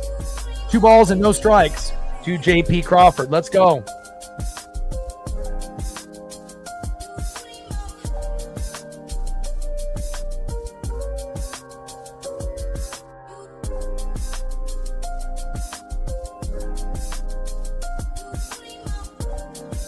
Pitch, fouled behind the plate towards the Muckleshoot sign. Muckleshoot Casino. We know JP's got ice water in his veins. You know, he can hit grand salamis and get big home runs. Let's see if JP can make a moment here for the Seattle Mariners. Bring that electricity, JP. 2-1 pitch. Big swing and a miss. 2 balls and 2 strikes to JP Crawford. Settle in, JP. See if we can tie this game up with one good swing. Bottom of the 8th, runners on the corners at first and third. And Canzone with the stolen base. He's at second now. Runners at second and third. 2-2 pitch. JP fouls it off himself and goes down. Hopefully he's okay. Man, we got to stop doing that. We've been fouling pitches off our own bodies like so frequently, it's scary. And again, you know, you don't think you can get injured that way. You're like, oh, I'm going to get injured if I get hit by a baseball. But you can just as quickly get injured by fouling one off yourself. And that one hit him right on the knee, too. Barely got a piece of that, and that was almost more him getting hit by a pitch than really fouling it off himself. Hopefully he's okay. Can't feel good, you know, when you get one like that ricocheting off your body. 2-2 pitch to JP Crawford. Come on, JP. JP, hard hit ball towards third base. Foul.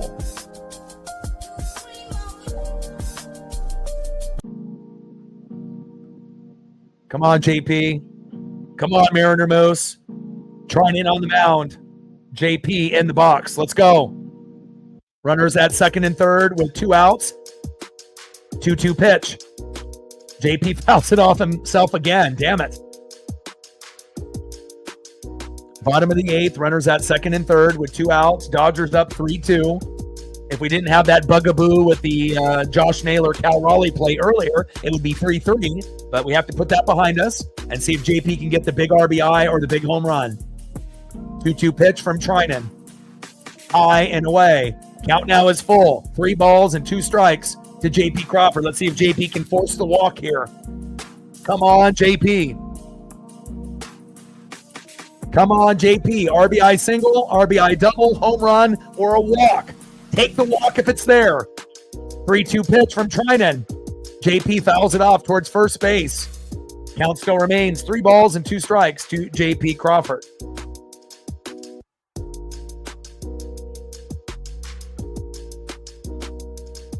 Trinan on the mound. JP Crawford in the box. Mariners have cut the lead now to 3-2 instead of 3-1. And we have runners at second and third with 2 outs. 3-2 pitch from Trinan incoming. JP! Oh! And right to Kim. I was hoping it was going to go over his head, but didn't get enough of that baseball. We leave 2 stranded, but we scored 1. So that was the goal. And now we have to try to score 1 more in the 9th. And we'll hopefully hold them to 3-2 here in the top of the 9th. So at least we're in the mix, so to speak. Like, sub, donate, comment, share. If you haven't smashed that like button yet, please do. We have almost 800 in the room. Let's try to get to 400 likes, 100 on the dono train. And let's see if we can try to get 75 to 100 subs.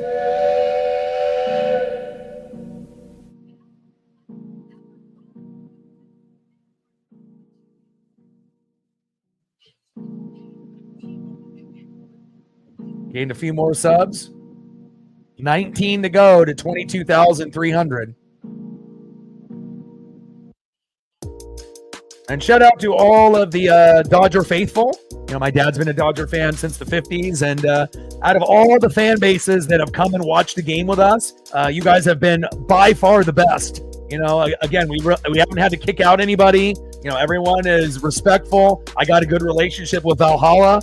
I know a lot of his subscribers are here today since he took the day off. And salute to you guys. You know, you guys are a class act organization. You guys have great fans. And again, it's always fun when you can actually watch a game with two fan bases without, you know, getting at each other's throats or getting nasty. And we've definitely have had some questionable fan bases that have come in and have gotten booted out. And again, Dodgers all class all day.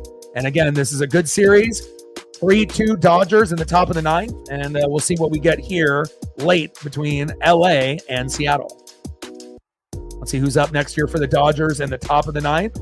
And they're bringing in Legomina. Holy hell. That's the last person that we want to see. Jesus Christ, really?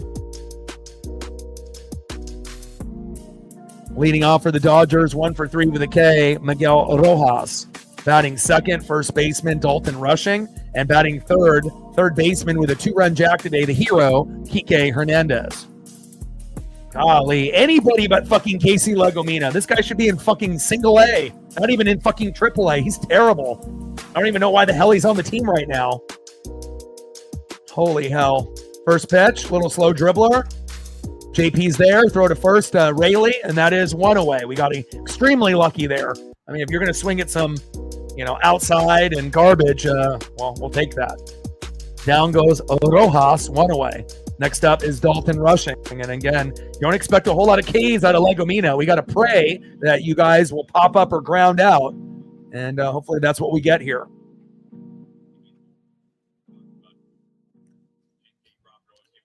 First pitch in there to Rushing for a ball, which should have been called strike. And you're starting to see the Mariners not get as many calls. Now it's about 70-30 in the favor of the Dodgers. There's only been, you know, maybe 5 or 6 calls total that have been bad. But it used to be split like 2-2, but now it's like 5-2 in the Dodger favor, especially when it should be like, you know, strike 3 or ball 4, and then it ends up being something else. Popped up in the left, but Randy is there. Luckily, he didn't have to hustle for a ground ball. Otherwise, that would have been a double, and that is 2 away. So far, so good here with Casey Legomina. Down goes Rojas. Down goes Rushing. Next up, third baseman Kike Hernandez. Always a threat, even if his batting average is 180 to 200. He always heats up at the end of the year, and especially in the postseason. Top of the ninth, 3-2 Dodger lead. First pitch, low and away, but gets in the strike zone. 0-1 count. Four-seam fastball, 96 miles an hour by Legomina. 0-1 pitch popped up, and that should be in play. Julio is there, and that is out number 3. All right, here we go, Mariners. We're down by a run. Let's see if we can tie it up or walk it off with a home run and win.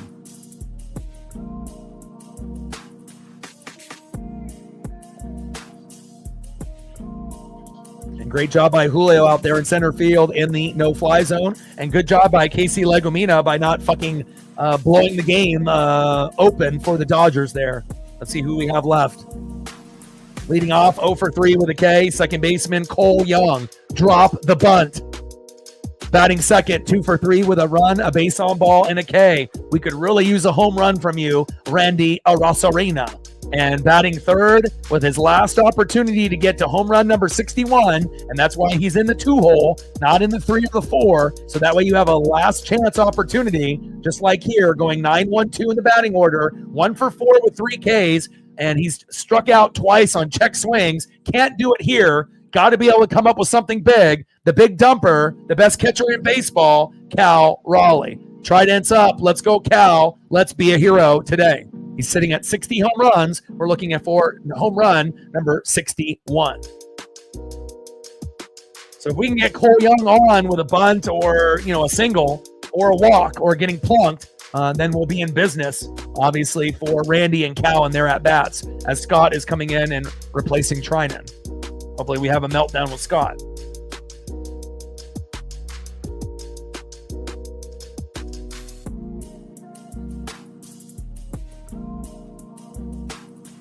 All right, Tanner Scott coming in.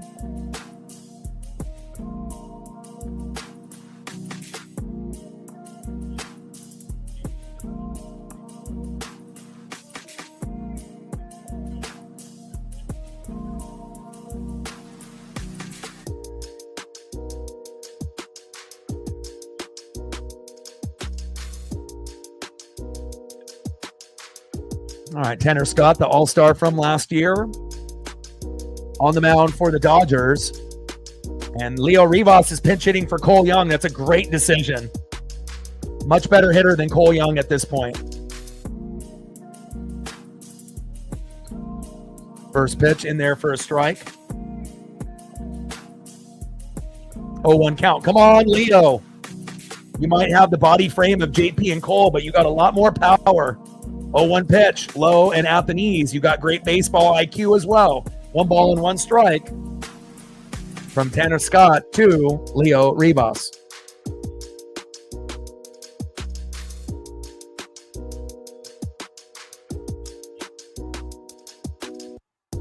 Big swing and a miss from Leo Rivas.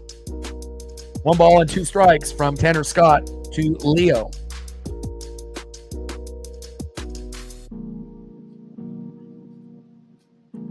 Come on, Leo. Bottom of the 9th, 3-2, Dodger lead. Find a way to get on base. Come on, Rivas. I would have liked to seen Rivas get the start today, but better late than never. 1-2 pitch. High and away. Good eye by Leo. He's been in the farm system for 10 years with 3 different teams. And just imagine if we would have had him on the team earlier and replaced him with Dylan Moore. How many more wins would we have gotten? Probably about 4 or 5. Pitches low and away. Count now is full. 3 balls and 2 strikes to Leo Rivas. Come on, Mariners. Trident's up.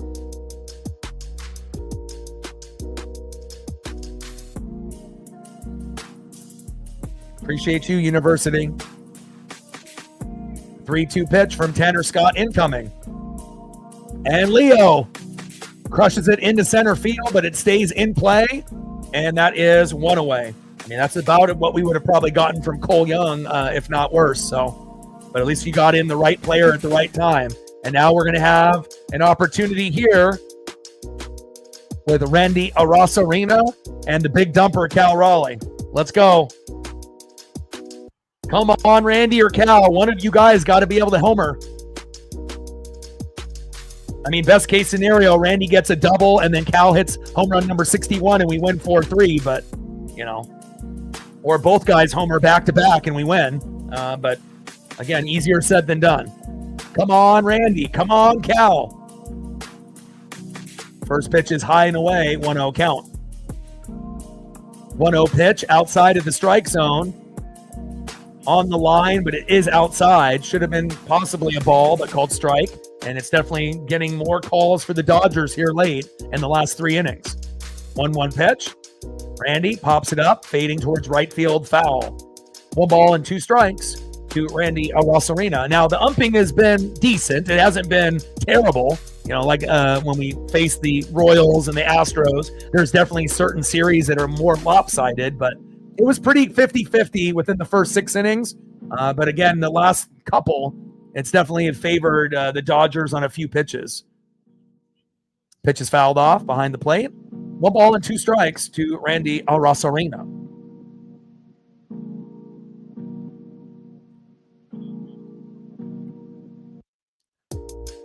1-2 pitch.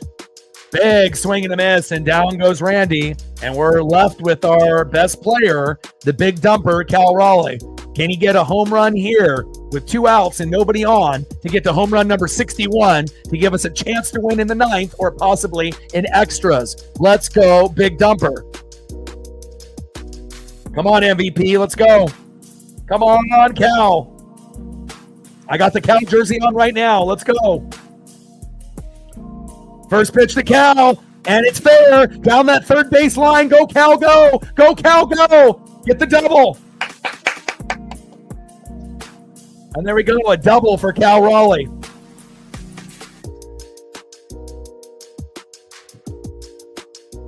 All right, baby, let's go, Julio.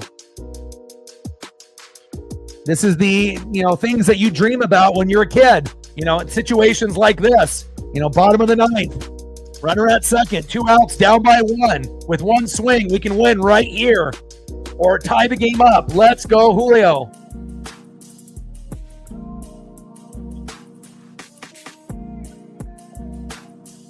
And they're going to intentionally walk Julio. Boo! Come on, Dodgers. Why don't you just throw to him? You've already intentionally walked him once. I mean, what is he? Mark McGwire, Barry Bonds, Sammy Sosa? Give me a break. Pitch to him. If we're going to pitch to Ohtani, you guys can pitch to Cal and Julio. Come on.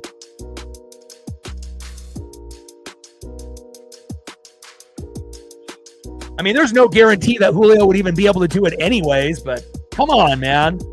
I mean, it's one thing if we're walking Ohtani as well, but when we're not and you guys are walking our guys, come on, man. Really?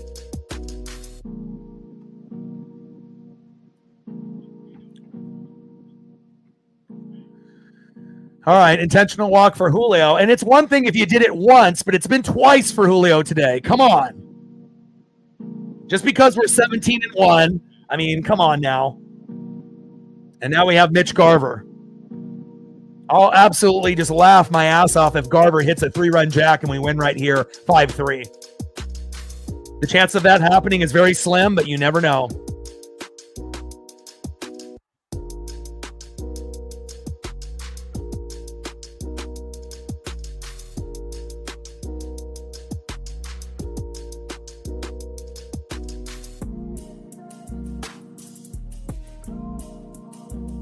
Tanner Scott on the mound, Garver in the box. Big swing and a miss, 0-1 count.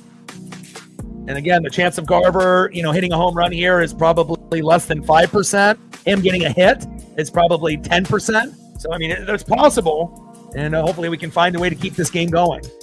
0-1 pitch with runners at first and second. 0-1 pitch, inside, almost hits Garver. And it does! Here we go! Bases loaded. And the worst possible thing that could have happened is you hit Garver, and now we got bases loaded. Let's go. Here we go. It would be hilarious if they end up walking or hitting the next guy, and then we get that freebie run from third.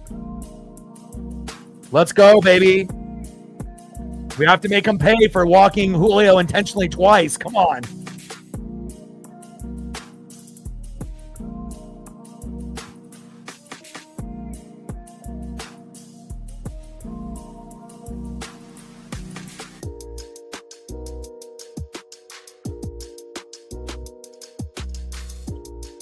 Come on, baby. First pitch to Gino with bases loaded. Big swing and a miss. 0-1 count. Come on, Gino. Good vibes only, baby. Let's go. Come on, Gino. Bases loaded with 2 outs. 0-1 pitch. Big swing and a miss. No balls and 2 strikes from Tanner Scott to Eugenio Suarez. We're down to our last strike. 1 more strike for the Dodgers. They win. 1 more potential big hit looming here for the Mariners. Come on, Gino. 0-2 pitch. Fouled off towards third base. Count still remains. No balls and 2 strikes to Eugenio Suarez. Come on, Gino. You don't even need to homer here. Just get an RBI to tie the game up. If you get a double, we win 4-3. Come on now. Single, double, triple, home run. Or getting walked or getting plunked. Come on, Gino. 0-2 pitch from Tanner Scott. Low and at the knees. 1 ball and 2 strikes to Eugenio Suarez. Come on, Mariners. Come on, Moose. We need you. Tanner Scott on the mound. Gino in the box. Come on, baby. Good vibes only. 1-2 pitch. And big swing and a miss, and that is ball game. congratulations to the Dodgers on a big 3-2 victory. Not exactly what we wanted. We were shooting for 2 games out of 3. We knew it would be tough. And congratulations to the Dodgers. We fall short. And again, if we would have had, Naylor and Cal on the same page, maybe it would be 3-3 right now. We go to extras. Maybe we win, maybe we don't. But again, you're not going to win a whole lot of games in baseball when you don't homer. The Mariners don't win when we don't homer. And obviously we have to get to 5 runs, 7 to 10 hits. Getting to 2 runs ain't going to cut it in MLB. Congratulations to the Dodgers and my dad. And again, we will look for payback and a rematch tomorrow. And we have Logan Gilbert on the mound, and I do like our chances tomorrow on coming back. So love you guys, and I appreciate you guys very, very much. Like, sub, donate, comment, share on your way out. And final score, Dodgers 3, Mariners 2. And we will be live tomorrow for Logan Gilbert on the mound against the Dodgers. And I got one question for you. Who talk sports like us? Your boy Ryan, Northwest Sports Fanatics. Dodger fans, you've been a gem. I love you guys, and I appreciate you guys. Give a shout out to Valhalla on the next stream that he does. And I appreciate every single one of y'all. Have a great rest of your night, and we'll be back tomorrow. Tridents up. Seize the moment. Go M's.